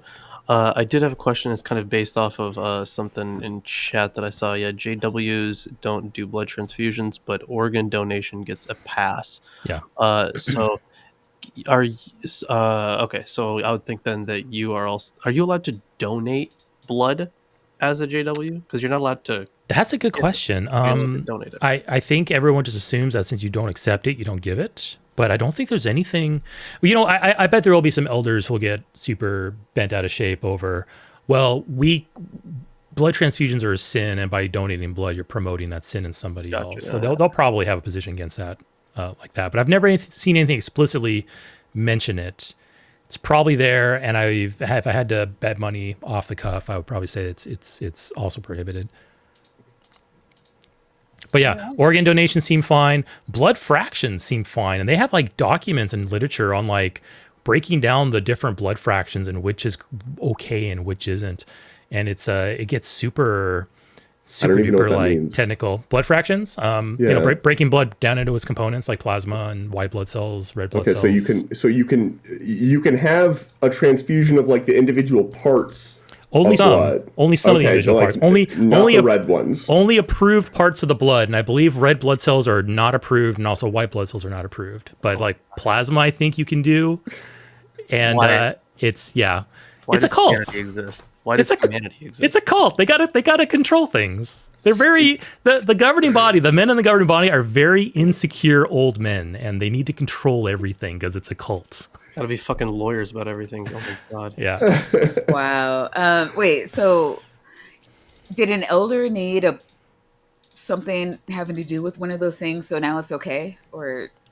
When I say elder, like, so the governing body is like the top head. No, yeah, I know, but there's somebody at the top that needed plasma, and so now it's okay. Oh, maybe. I'm wondering if that's what happened because it's not uncommon. That might be the case. When all of a sudden the rule that I made is bad for me, now all of a sudden we can bend that rule. Yeah, I would not be surprised. I wasn't sure if you knew because I'm like, that seems really weird that they would allow this and not that. But I would not be surprised. Yeah. All right. Stop the Stupidity gave us another 5. This puts us up to 10 cultists just from Stop the Stupidity. What? Here comes the money. Here we go. Money talk. Here comes the money. Money, money, Dollar, dollar, dollar, dollar. All right. And again, that goes to Sumami, CK, Telecritter, Paul Fletcher, Prixie. You deserve it. So what do you, If you're Prixie, not Nestle, talking and money, Doll, then you're money. Biomes. If you're not Purple. talking money, then you're talking don't matter. That's how that song goes. We just like to have fun here. It actually started one night when, oh God, a drunk Stephen Walsh came through the chat and just started dropping dubs left, right, and sideways. And Oz from former Tang has his, what's the song that he plays? Uh, I can't think of it now. But yeah, Oz was like playing music every time he dropped cash. And I'm like, man, it's like a fucking stripper club up in here. I like it. So I went out and found a song. But stop the stupidity. Thank you. We have not heard Roger speak in quite a while. yeah. Just blood has all the metals. It will be the more I'll be right back. change in that fiber. Okay. All right, all they ever talk about is about the brilliant light, and you come from the light, you will return to the light. Oh, okay. So when the they in this case is the ancient texts. All the ancient texts just talk about the brilliant light, which, sure. I mean, no, but sure. This We are, looks there's a like. Hold on. I'm not 100% sure, but this looks like Gnosis. the Gospel of Thomas. And this is from gnosis.org, apparently. But Yeah. Okay, that looks like, because I can barely see it on this screen, but it looks like it's from the Gospel of Thomas. You have these sayings of Jesus, and then just a response from his disciples. It looks like it's that. yeah, Yeah, that's what it looks like. probably I could be wrong. true. talk about is about the brilliant light, and you come from the light, you will return to the light. There's a stream of light which we are come from, and we will return to it. These are what they say. Now, this is the Gnostic text. This is the Gospel of Thomas, and There we go. supposedly this is See that? the words coming right out of Jesus' mouth as he walked the face of the earth. Jesus said, "If they say to you, 'Where did you come from?' say to them, 'We came from the light,' the place where the light came into being on its own accord and established itself and became manifest through their image. If they say to you, 'Is it you?' say, 'We are its children. We are the elect of the living Father.' If they ask, 'What is the sign of your Father in you?' say to them, 'It is movement and repose.'" Light can be... Okay. I don't know what that means. Here's what's happening. I can explain it. Don't worry. So, the idea is that in Gnostic circles, at least, that every soul is individually created, and its substance is essentially light, just like pure light. Yeah. So Like energy. right. Yeah. One of those interpretations. So Oh, we've heard of it. yeah, that appears in many Gnostic works. So the ones that he's talking about here, like the idea that you will be returned to the light, is you're going to return to the substance of the Father, is the thing. So you will basically become one with him in that way. And you return to the substance of the Father via thermonuclear vaporization, right? According to him, yeah. Okay, good. Yeah, that thing. Oh, roger that. very energetic, and it can just be sitting around as nothing, basically just matter, as heat. That's movement and repose. All matter is heat. Okay. That's not. No, that's not what those words mean. Why? Why are you? Nami is bringing up again one of the best things I've ever read, the Milk of the Father. Oh, That is from the Odes of Solomon. That's the Odes of Solomon 19, where it's a crazy Trinitarian what's the word metaphor, where you have oh my god, okay. It's getting too crazy for you. I'm gonna pull it up exactly because it's funniest in its original form. So okay, The original whatever Klingon. you need. But the milk of the father is glorious. In the original I- thing. All right, so There's- while you're doing that, LT Matt, really like this guy, says for $5. Fun fact: the atomic bomb that destroyed Hiroshima used a gun-type design and fired Jesus' left patella into his third femur. That's crazy. So I did pull up the ode here. A cup of milk was offered to me, and I drank it in the sweetness of the delight of the Lord.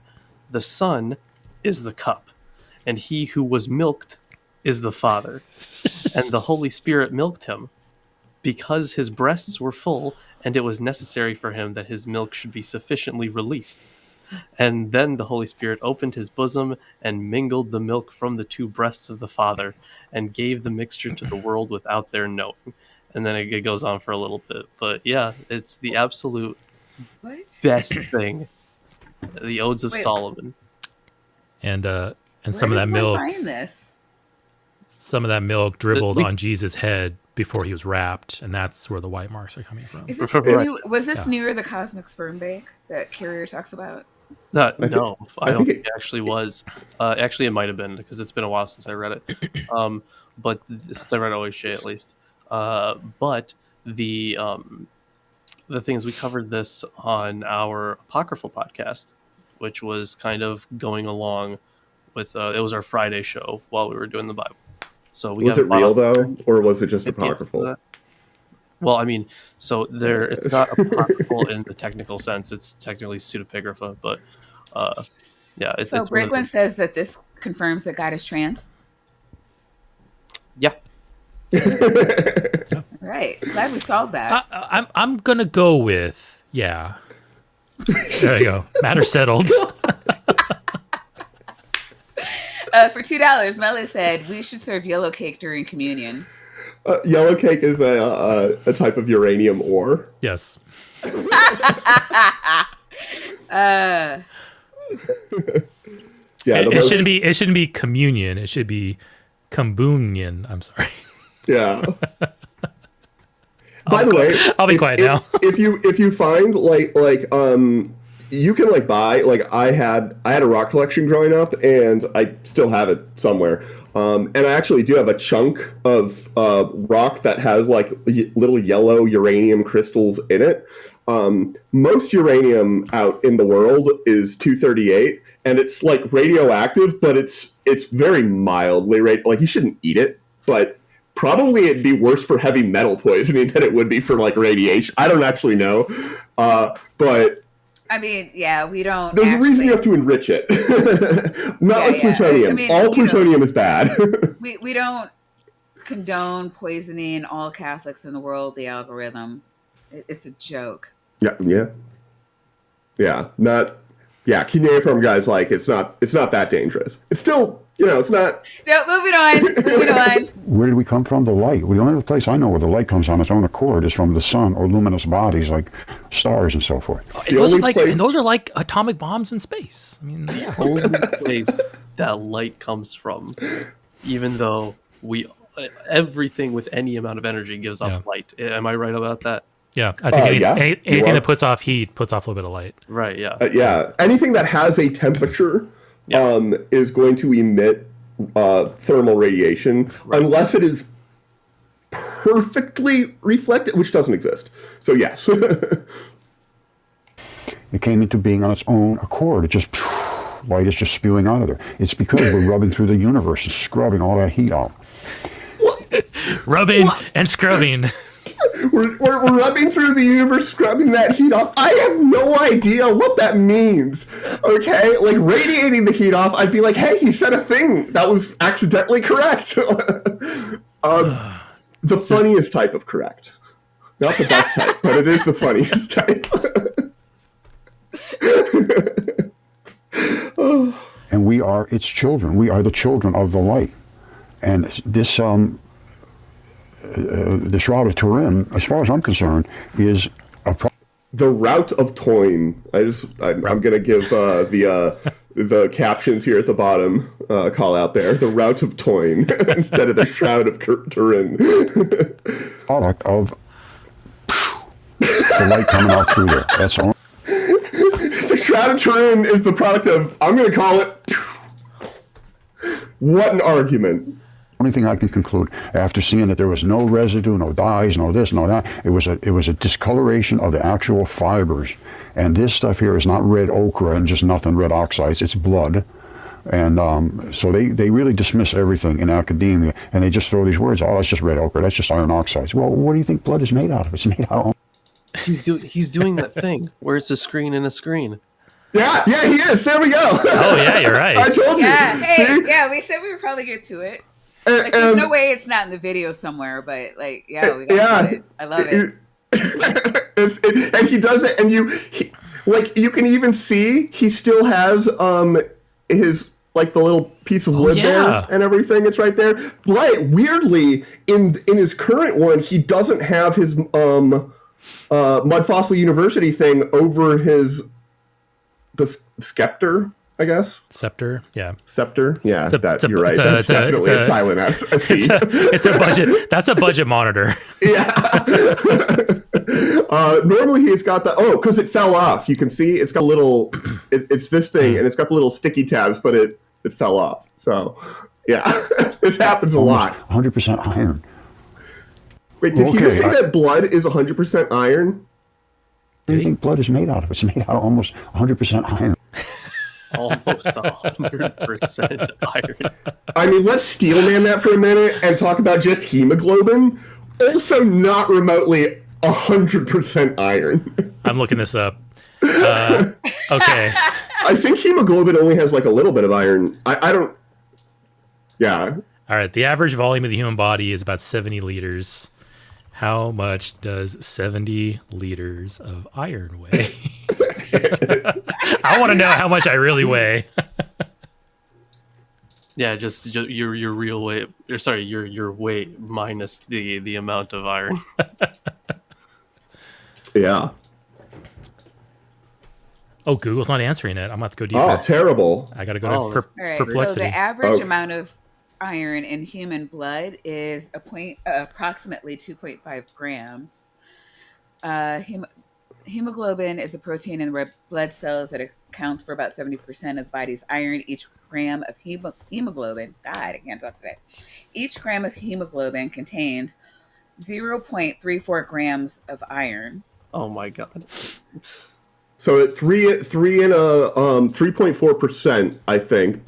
Of 70. 0.34. No, 30. Wait. 34%? That's basically 100%. I just did the math. I mean, we just heard it from him. Blood is 100% iron, and obviously we're 100% blood. So there's about 70 liters of volume to the human body at 7.87 kilograms per liter. That puts us at 550 kilograms or 1,200 pounds. So your scales are wrong, folks. You actually weigh a little over half a ton because of all the iron. Damn, this chair is impressive. Right. Wow. Oh, God. I'm learning so much today from this old man. Okay, my allegation is... Okay, so I don't think he brings up the shroud for the entire rest of the, No, yeah, hour and 22-minute video, but let's go through minute 13 because he does. Yeah. I'm not ending. I'm just saying this is his website. This is his website. Oh, the one they. The one he's showing right now. Dipole electron flood theory. Yeah. Yep. What? Oh my fucking God! This That's is the insane. source. Dipoleelectronflood.com. This is. Yeah, no, you want to know a source? You want a source, Jack? My sources are made in the fuck up. That is the most Roger meme. Yeah. That is such a great game, by the way, where that comes from. Yeah. So he got in almost an hour and a half doing this. Oh yeah, No, I mean this is the good part, and then he just shits on physics for another hour. yeah, he just it we'll at the end when we're wrapping up, I'll like go through and find some spots that I recognize things that he's shown before, because it's is going to be that this is the bright Bernie stuff that shoots out and had created these patterns based on actually singeing the fabric. The dark matter is the weight of everything. The dark matter is what you want to separate away from. The dark matter is your physical body, literally. The white part has no weight whatsoever. It has no weight. Okay, so he's not talking about actual dark matter. Okay. No. he thinks he is. He's talking about matter which is dark, not dark matter. You gotta Right, keep yeah. those two things separate. Honestly, he's talking about the part of the Wait, the where's the dipole whiteboard? proton, which isn't the he doesn't deserve the whiteboard. Okay. Fair enough. I cannot argue that. But the all particles have two aspects to them. They've got the white part, also called the Bernie stuff. This is a term he uses that term. He's used that term for years. You got the Bernie or the glowy stuff is another thing that he calls it, and then you've got the black part, and they are trying to separate because racism, presumably. Yeah. Weight whatsoever. This part here is all energy. It's all energy. It's all of our energy. And when that goes, the black part has nothing. There's no weight. All it is the matter, and that's the disposable part. We want to get away from our matter bodies into. Matter is directly equivalent. There has a direct equivalent relationship. Yeah, and I bet like almost everybody in the chat and on this panel knows the equation that relates the two. It's one of the most famous equations. It's probably the most famous equation in physics. Right, yeah, and well, that to my understanding, that's also the simplified version of the equation. Yeah. But yes, yeah. still, It's same for rest. Yeah, but equals MC squared. So that being said, it is not true. They are related. They are not the same. Energy. Things with massless particles always travel at the speed of light. Particles of light always travel at the speed of light. They have no way of being still, whereas massive particles can be still and have inertia in that sort of sense. You can't really accelerate a particle of light, so it doesn't really have inertia. That's what mass is. This part, and this is what Jesus did. Gone, and then the rest was just matter, which is you don't need that once you go into the heavenly realm, and that's what caused the burning of this. And I intend to show this in an actual material way. Do you? He's going to show it. Okay, I think that's a bingo square. I think we'll explain it well is a bingo square. I think. So yeah, we need to like feed this into like an AI generator, and at this part the camera pans out, and then he points to his homemade atomic bomb next to him, and he's like, "We're about to demonstrate this." I mean, let me see. Well, this part is where he does pan out. Is there an atomic bomb in here anywhere? Hey, there could be one in that room. You don't know, right? Like, there's a lot of stuff in this room. Yeah. I'm gonna go with. Yes, there is an atomic bomb in that room. Oh, it's probably in its brain. Yeah. There's Caesar Augustus, by the way, right here. Oh, yeah. It's his rock that looks like a goose. Yeah. Loosely. Oh, Loosely. Augustus. That's kind of cute. Caesar Augustus. I like that. Yeah. I mean, it would be if he didn't believe that it was an actual fossilized goose. Oh, seriously? No, he 100%. Oh, how 100%. cute. Yeah. Black part has nothing. There's no weight. It's part, and this is what Jesus did. Gone, and then the rest was just matter, which is you don't need that once you go. The rest is just matter. We're just gonna hand wave that away. Like, right? Yeah. Who cares what happens to it? I don't need that anymore in my explanation. We'll just toss that aside. The goose thing gives off the same energy as like those Halloween decorations with the cats that still have ears. I don't know what you mean. The ones that are skeletons. They're cat skeletons. Oh, but they have ears. Yeah. Yeah, I don't think he knows what a skull looks like. Yeah. And that's what caused the burning of this. And I intend to show this in actual material way. See right there, and and the camera pans out, and he's like, "Over here, I have an atomic bomb." Let's see what happens. I'm not even convinced that he knows what an atomic bomb actually is. Probably not. I'm convinced he doesn't. Because Well, he showed. this webpage is titled "The Anatomy of a Proton." Nothing on this page bears any resemblance to anything that is in the same universe as a correct statement about a proton. Oh my god, she sounds just like your girlfriend. She does. Goodness. Light, when it shoots out in an atomic bomb, and that's what literally Jesus' body did. It separated the white from... Oh my god. It's impossible to strawman this man. Oh god. the dark particles. The dark particles are mass and matter.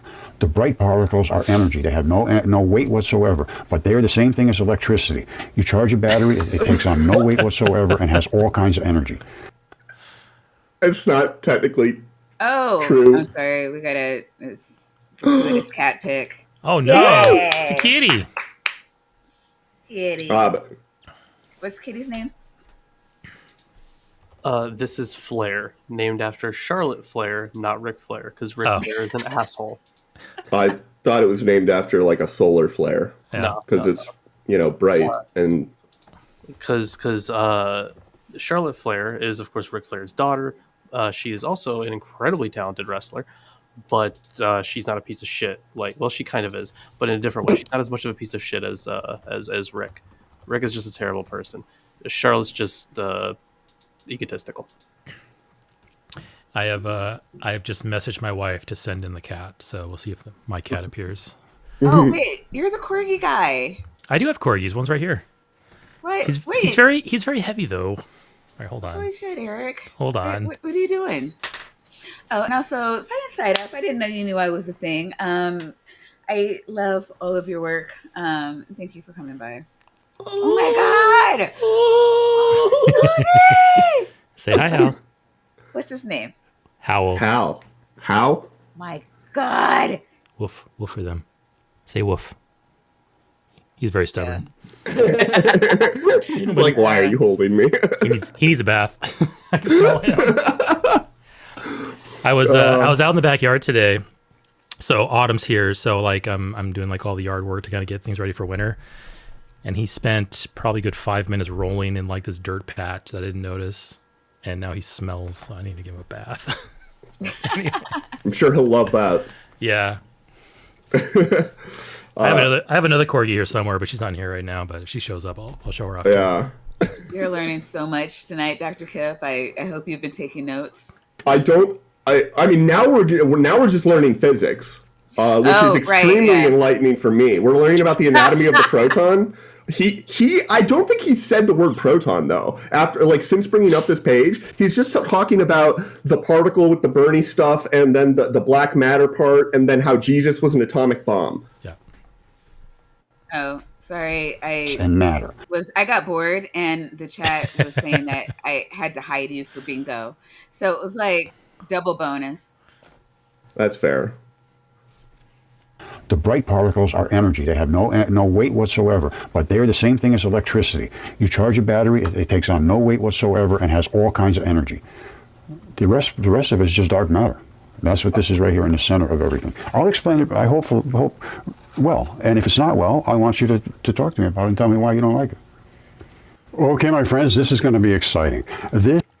I don't doubt that. He wrote a book too. Did we go past? Is that Electron? Wait, what was the last thing he said? I don't know. I'm doing like 5 things at once. Electron flood theory? Is that what it says? I guess, yeah. Yeah. Okay. Yeah, this is dipole electron flood theory. So Okay. You know. Well, I'm going to read this, and then you can tell us the parts of him mansplaining physics that pissed you off.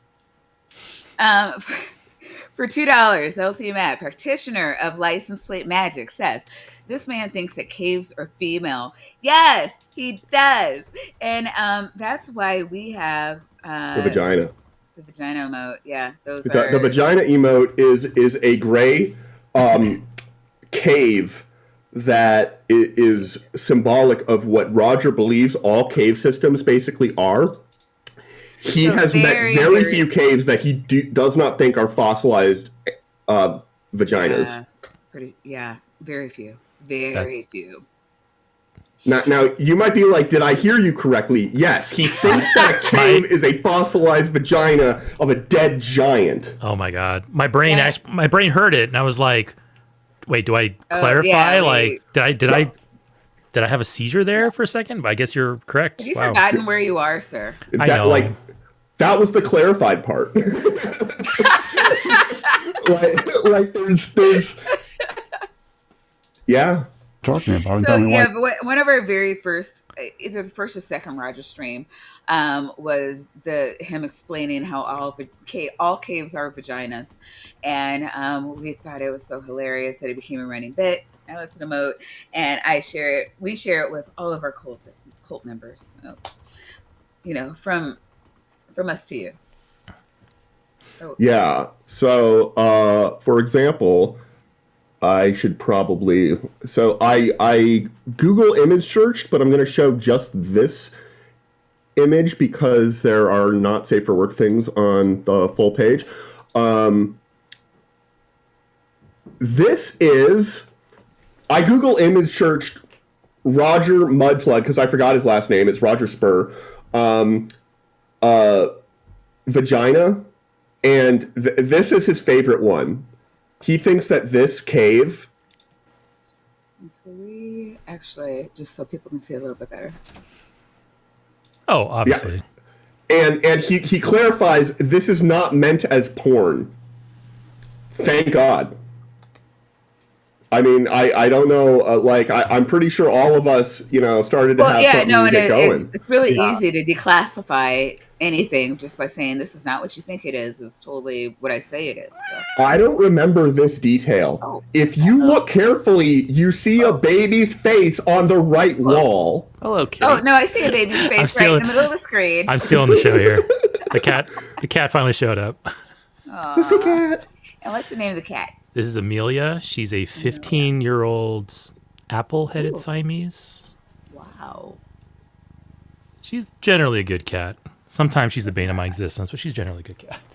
15 years. That. Yeah, we've had her since she was a kitten. Impressive. Yeah. My old cat died at 15. Yeah, that was a couple years ago. He was such a good cat. Yeah. Damn He it, was, Eric! You made Lawrence sad. I'm so sorry, Lawrence. No. You want this one? It's always nice seeing cats. No, cats are great. My producer Chris, his cat is 20. Wow, Yeah. that's crazy. Oh. Yeah. Yeah, I had a cat. she's very healthy for 15. Like she probably looks like she's like 8 or 9, but yeah, we'll see how long she lasts. She's doing pretty well though. I had a cat. It got to age 17 or something, but then my parents had to send her away to a farm to live more. But now she's 32, I hear. So Oh yeah. Wait a minute. Yeah, farms up north are always a great place for animals to go. She's dead, isn't she? Oh, hey. Let's moving on. There's a baby in the cave vagina. Right there. Indeed. All right, Yeah. move on. Oh, you don't like it? Okay, my friends, this is going to be exciting. This is about a solar eclipse that happened April 8th. And this is Michael Padilla. He's from the Lawrence Livertor. Fun fact, if this is April 8th, this is the 2023 solar eclipse he's probably talking about. 24, but yeah. 24? I think it was 24. You're right, it is 2024. I flew down to Austin, Texas, and I stayed with Matt Dillahunty and Arden for for one evening, and we watched the solar eclipse like right in his backyard because he was like right on the edge of the totality zone. Wow. So yeah, got to go down there and hang out, and saw the solar eclipse in person. The solar eclipse was pretty cool. Like we only got part of it. Like we only got a partial eclipse yeah. in Milwaukee. It's totally different to see the whole thing. Right, Yeah. it is. But I remembered this hack because like all the glasses were out by the time that I got there. But I remembered a hack. I did the thing where I interlaced my fingers. Yeah. So I remember that. So I was like looking at it that way. Yeah. So you interlace your fingers and do what? No, you just like interlace them, right? And then like you see like little eclipses in Well, in the shadow. Yeah. Basically, what happens is that any really small aperture, when you shine, when light goes through it and then it like goes some distance, you get an image as though you had a lens. That's how pinhole cameras work.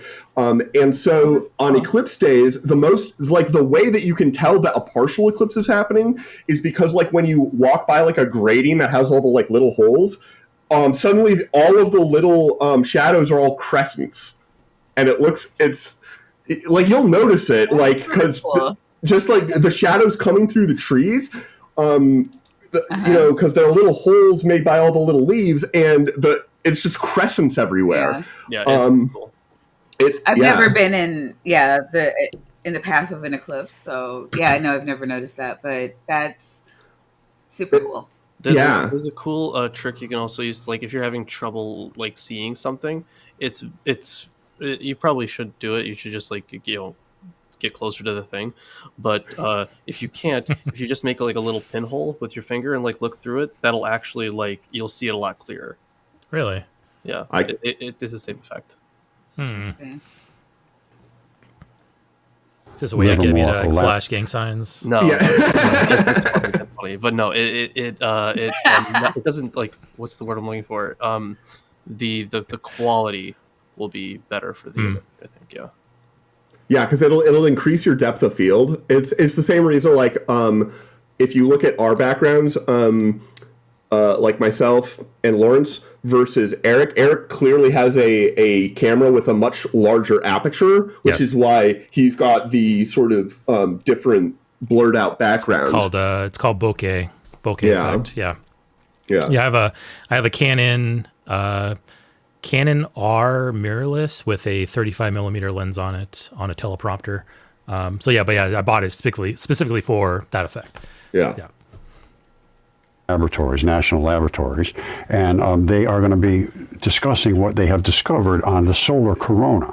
Now, the solar disk itself has a certain temperature, but way out on the corona, it's extremely hot, and this is just not understood.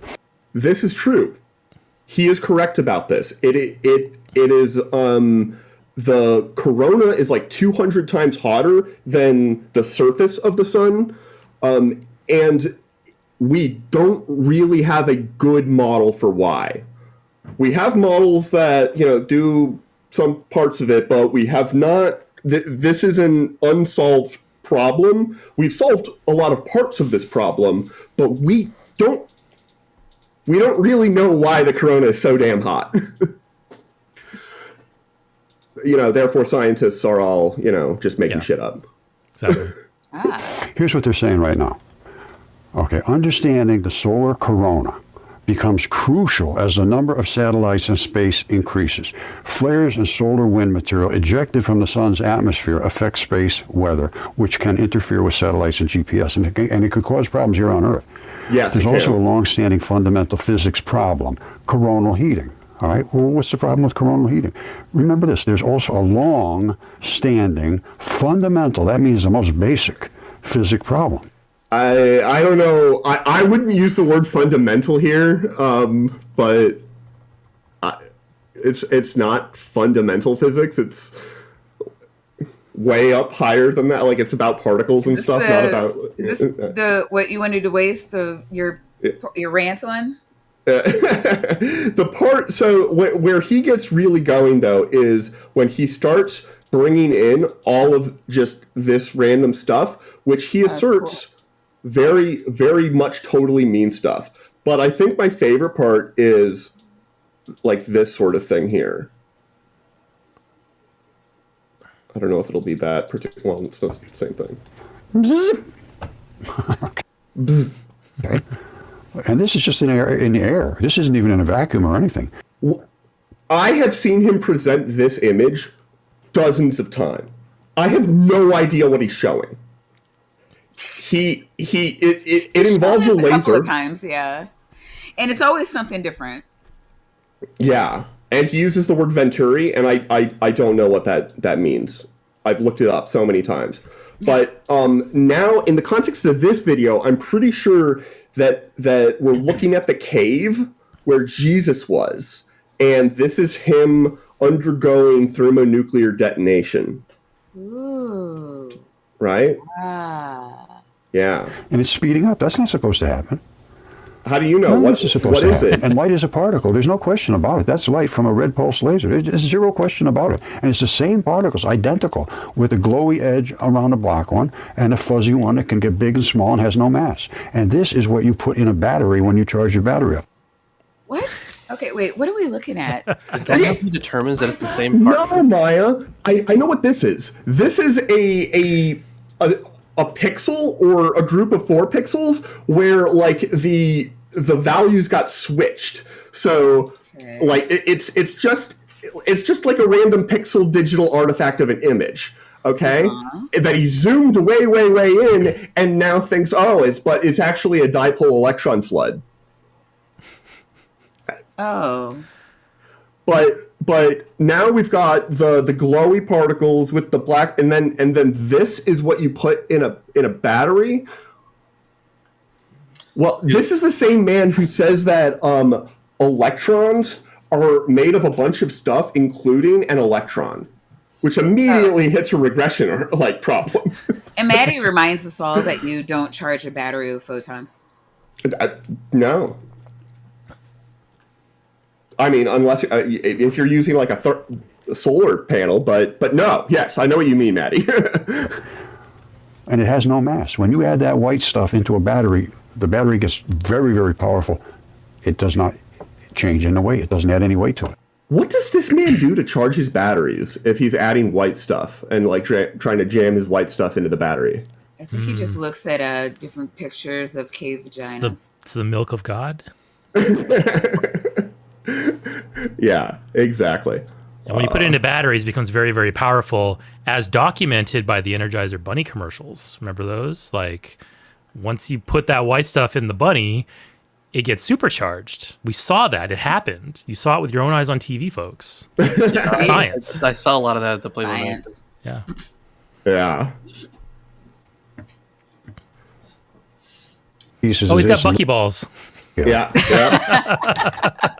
because they started with protons. Those were outlawed for a Here's while, what weren't they they? end up getting. I think. Those are protons. Proton, neutron. Yeah. They're actually hitting 2 of these together. Boom. And they're getting blobs of this and blobs of that and little pieces of this and little pieces of that and all kinds of things. Is this very reminiscent of your PhD? Yeah, this is, I mean, this could be a lecture. This could be a lecture in graduate school. A very funny lecture from a very fired professor. Maybe it's like an April 1st lecture. Yeah. Watch class. Right. Yeah. Oh my God. The particle zoo. We didn't start with that. We started with this. We started with that exactly right like that. Two bar magnets back together, little tiny dipoles. And when we hit them, we could see the little bitty parts, yes. The little and big we could also parts. see the black parts, yes.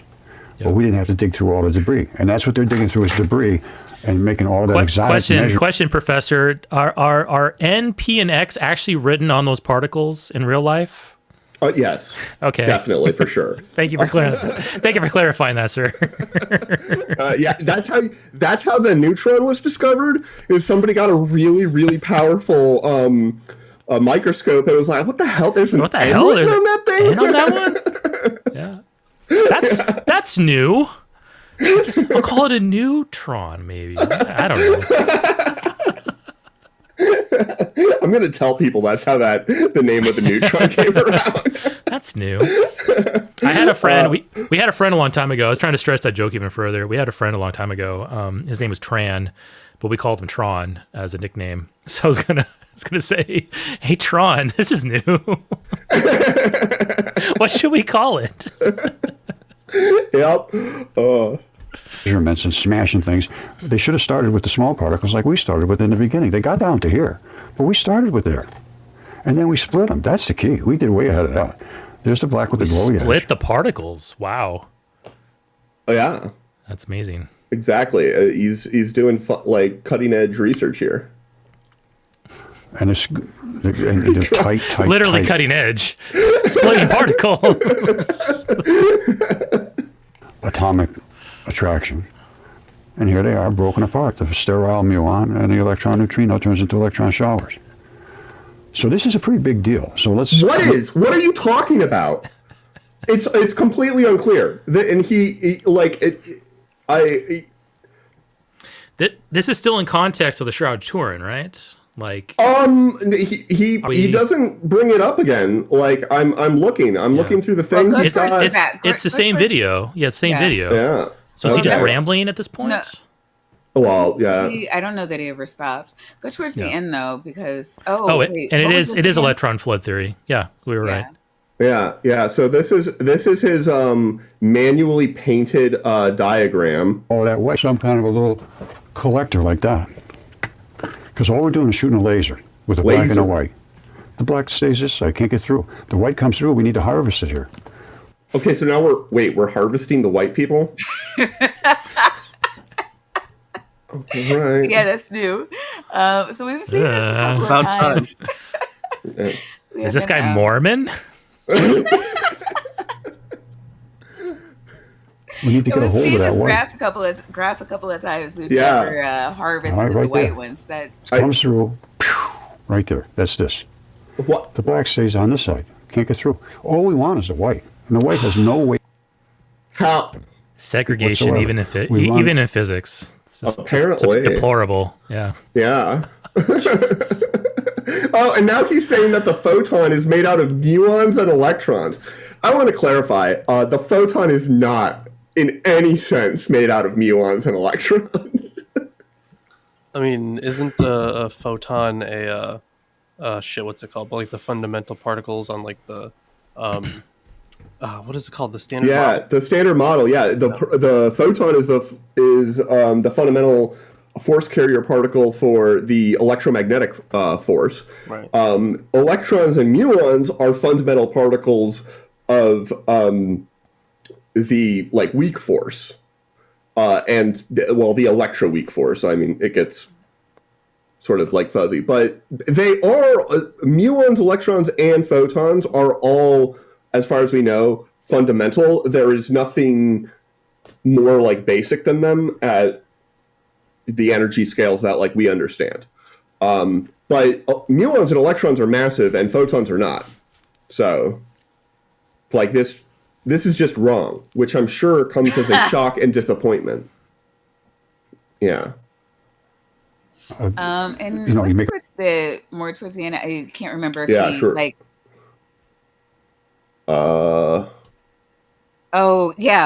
go back where he is the hole there. More towards the very end, the last one. Oh, there's a hole there. There's a hole? Yeah, he is this where the god milk comes from? No, more. Towards the end. Yeah, that's a hole. He starts talking about this. Wait, how much excess black is there compared to the white? No, in this case, where he starts talking about it. Yeah, that for today. But this is, and that's why they had to radiation harden the whole system.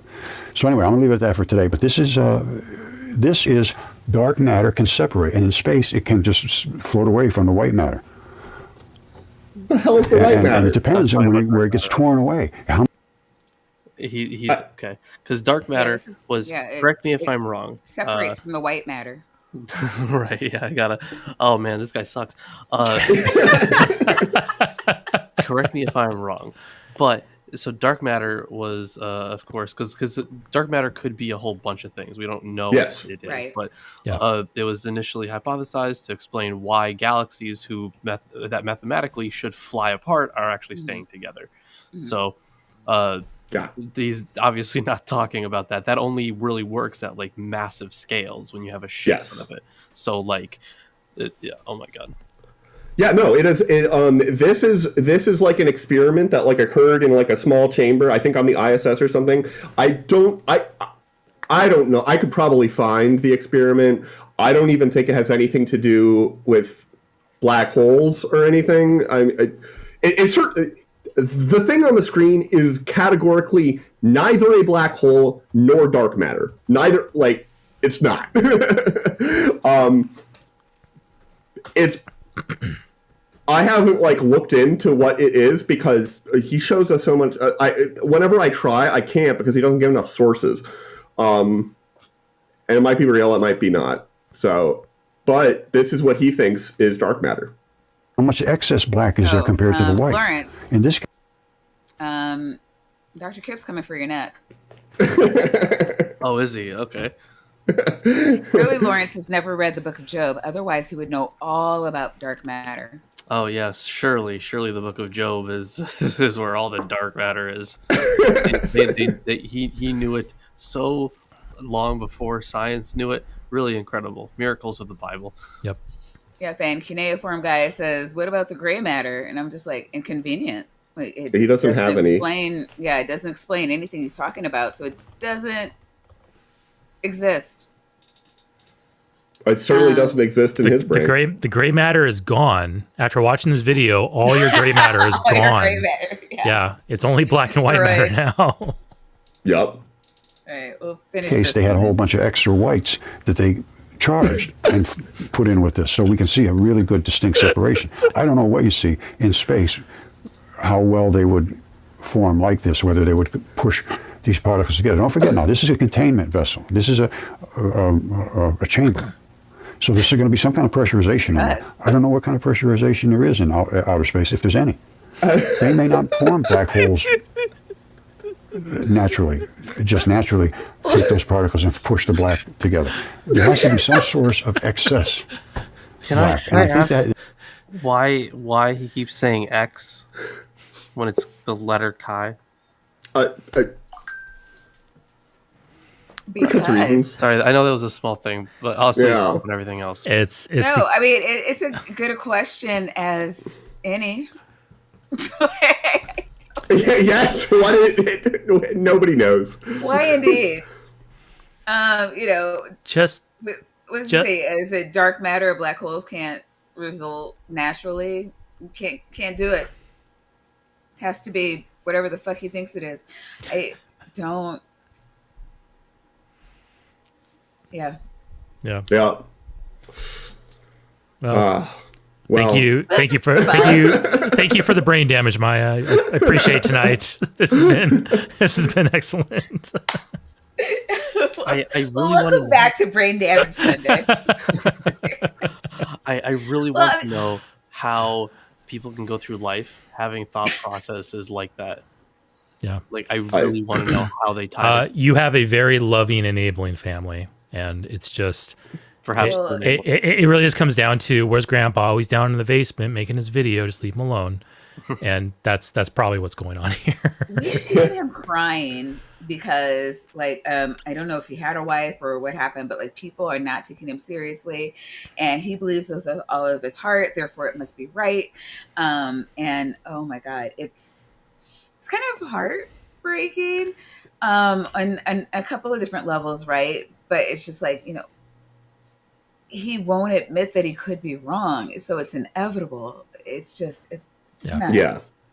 This is it's delusion. Like what's going on here is pure undistilled delusion, and just we laugh at it because we're trying to look at these ideas and just kind of look how ludicrous it is. But yeah, probably the source is probably something going on in the back that's not so funny, maybe tragic or something. Yeah. We don't know. We're speculating. Yeah, but, I don't want to assume that, certainly. And you don't have to be delusional. And I don't want to get into like the whole like thing where like religion is a form of, I don't know. Right now, what's really bothering me is that people trying to say that anyone who believes that the rapture was real is under some form of psychosis. And I'm like, it's not what that means. That's not what any of this means. It They're just just, dumb. our brains do amazing things. We are insanely creative.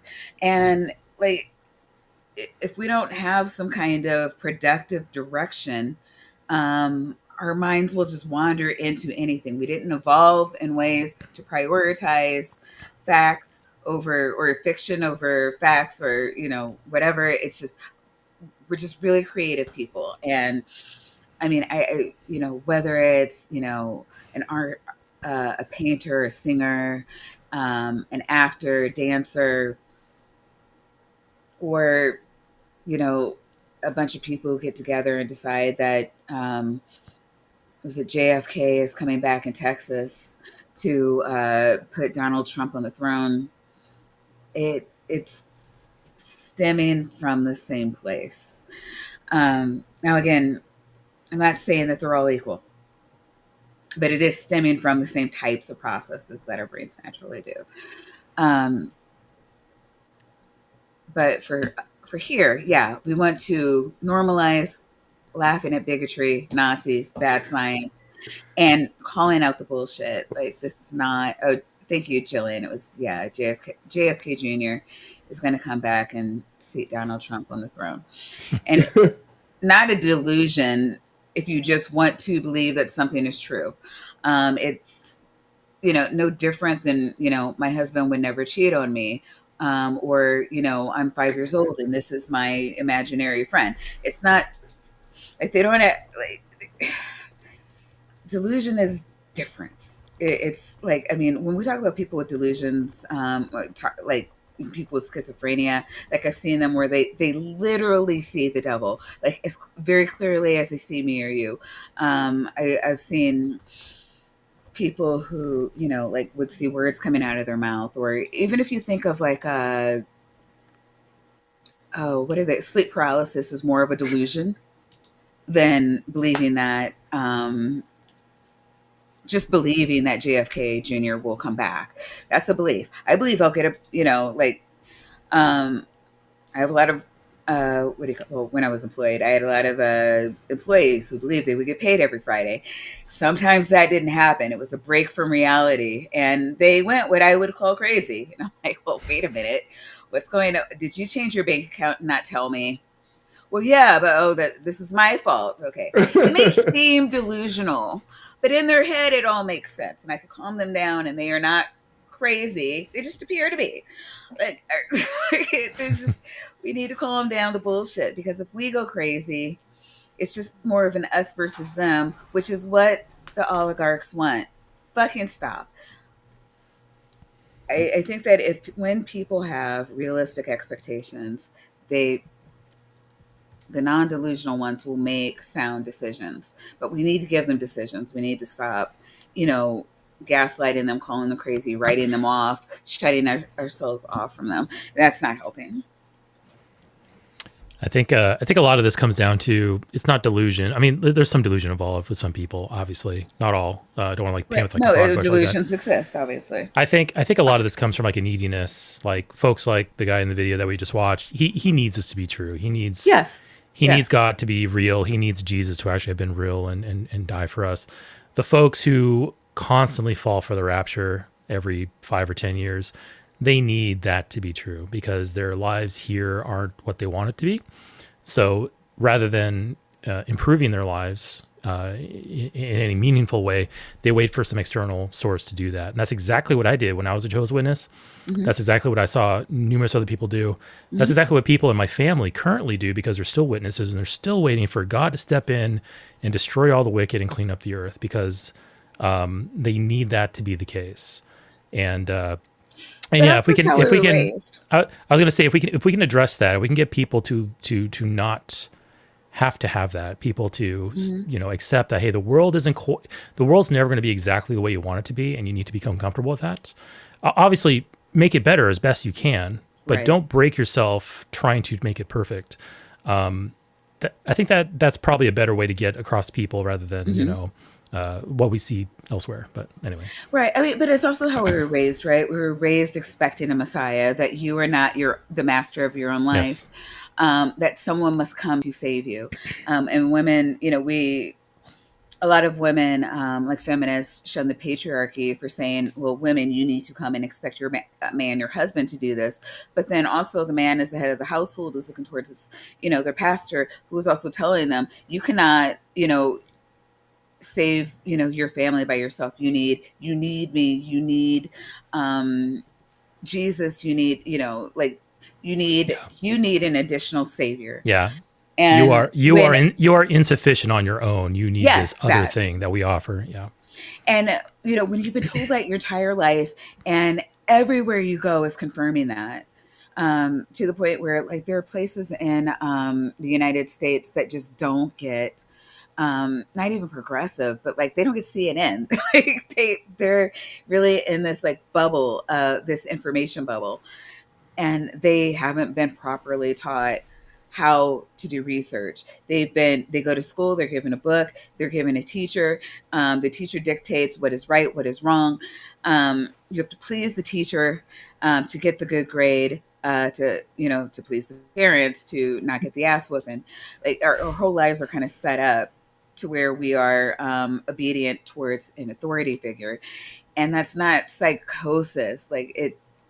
We're social creatures. We were raised in a way to adhere to a society for self-preservation, and preservation of the group. So I don't know. It's just really been bothering me lately, especially in the wake of all the videos I've been seeing about the apocalypse, that people don't understand how people work. And I'm dumbing it down insanely right now, just because I'm tired. I haven't eaten, and I don't know. I have just totally be honest. I have a root canal scheduled in the morning, and so I've been in a lot of pain, which has been preventing a lot of sleep. So the brain also, it does not function well on lack of sleep. So there's a lot of things that aren't coming to mind right now, but I mean, suffice it to say, like, you can look this shit up, and I don't think you'll find anybody that tells me, that's saying that I'm wrong, that maybe that I'm missing some nuance. But the Christians are doing what brains do, in some way, shape, or form. It's just they're taking one spin on it, and I guarantee, like, if we talk to people individually, everybody in here is doing the same thing with something in their life. But big ups to everybody in my chat, not taking whatever their bias is to turn to marginalize groups and make their lives worse for it. I love my live chat. I think I have the best chat in all of YouTube, and I will need peer-reviewed research if you're going to prove me wrong on that. They're a very loving community that just wants the best for themselves and each other. And I'm not saying you're doing anything wrong. I'm just asking you to look into your biases. That's it. And for $2, Jester says, I will get 66 Shelby Cobra 427. Yep. Side eye. I hear the purring. She just hopped up on my desk, so I just took advantage of it. So. Thank you, Jester. Say hi, Amelia. Oh, hey, since you're on the big screen, who are you? Where are you? And what do you have coming up this month? Yeah, my name's Eric. I'm nobody, but you can catch me over on the line every once in a while. I'll be there October 12th with Forrest Valkai at 5 p.m. Central Time. Or is that Pacific Time? Anyway, just the evening Sunday show over on the line. Yeah. And I need to ask Dr.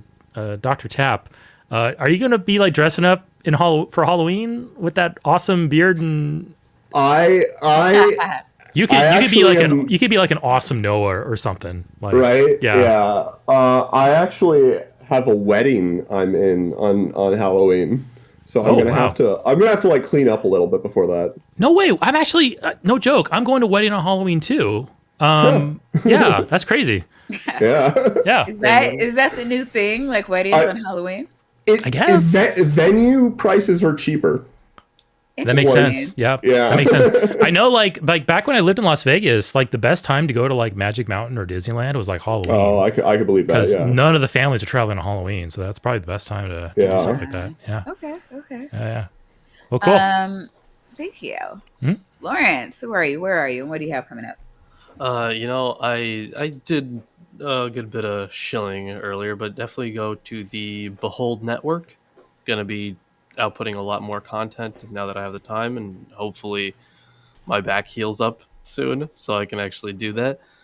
Just pulled it yesterday, Oh just man. while at work. It just sucked. I was literally just grabbing some milk out of the cooler, and I was like, oh, that's a big pain in my back. But either way, hopefully that heals up and I can get back to doing stuff real soon. Always working, toiling, and suffering on something. But I do recommend that everyone join the Behold Network Discord server. So I don't know if I'm able to post that in the chat or not. I don't know if I'll be able to Can without you mod put it? powers. If you could put it in, you know what? I will put it in. I'll make sure that it's in the box because I know Right. that the Behold Network is in the box, and I'll put the Patreon in there too. Yeah, there's we talk about a lot in the You Discord. do, There's a section for yeah. Can you everything. explain the Discord actually? Because I might be able to go there real quick. Yeah, I And mean, there's a wealth of information out over there. yeah. So I mean, sometimes an occasional crazy person comes in and we have an argument, but a lot of the time we talk about primarily biblical scholarship. So that is probably the most active section. We got stuff for memes, stuff for science, the whole nine, right? And hopefully, once we get back to doing our Quran show, because we had to stop that because of the flood. Hopefully, after that, the Quran section will also be more active. But yeah, a whole bunch of stuff. You want to learn some ancient language. We got people for that. You want to learn some. You want good citations, good scholarship. This is where you go. This is where you'll find it. So that's the shilling I got to do. All right. So I thank you. I had a lot of fun, guys. I hope you had a lot of fun too. Eric, did we break your brain too much? I'll recover. Maybe might take a few months, but I'll be back. Yeah. All right. Lawrence, did you have fun? Oh yeah, I always have fun. Hopefully, once I get Sundays off, I'll always make sure to message you and see like, hey, what are we doing? All right. Any parting words before we go? If we could all just get a behold. Behold. There we go. Did I miss it? I'm sorry. Behold. There you go. Okay. And be true to yourself, not to who other people tell you should be. Bye, everybody. Bye, folks.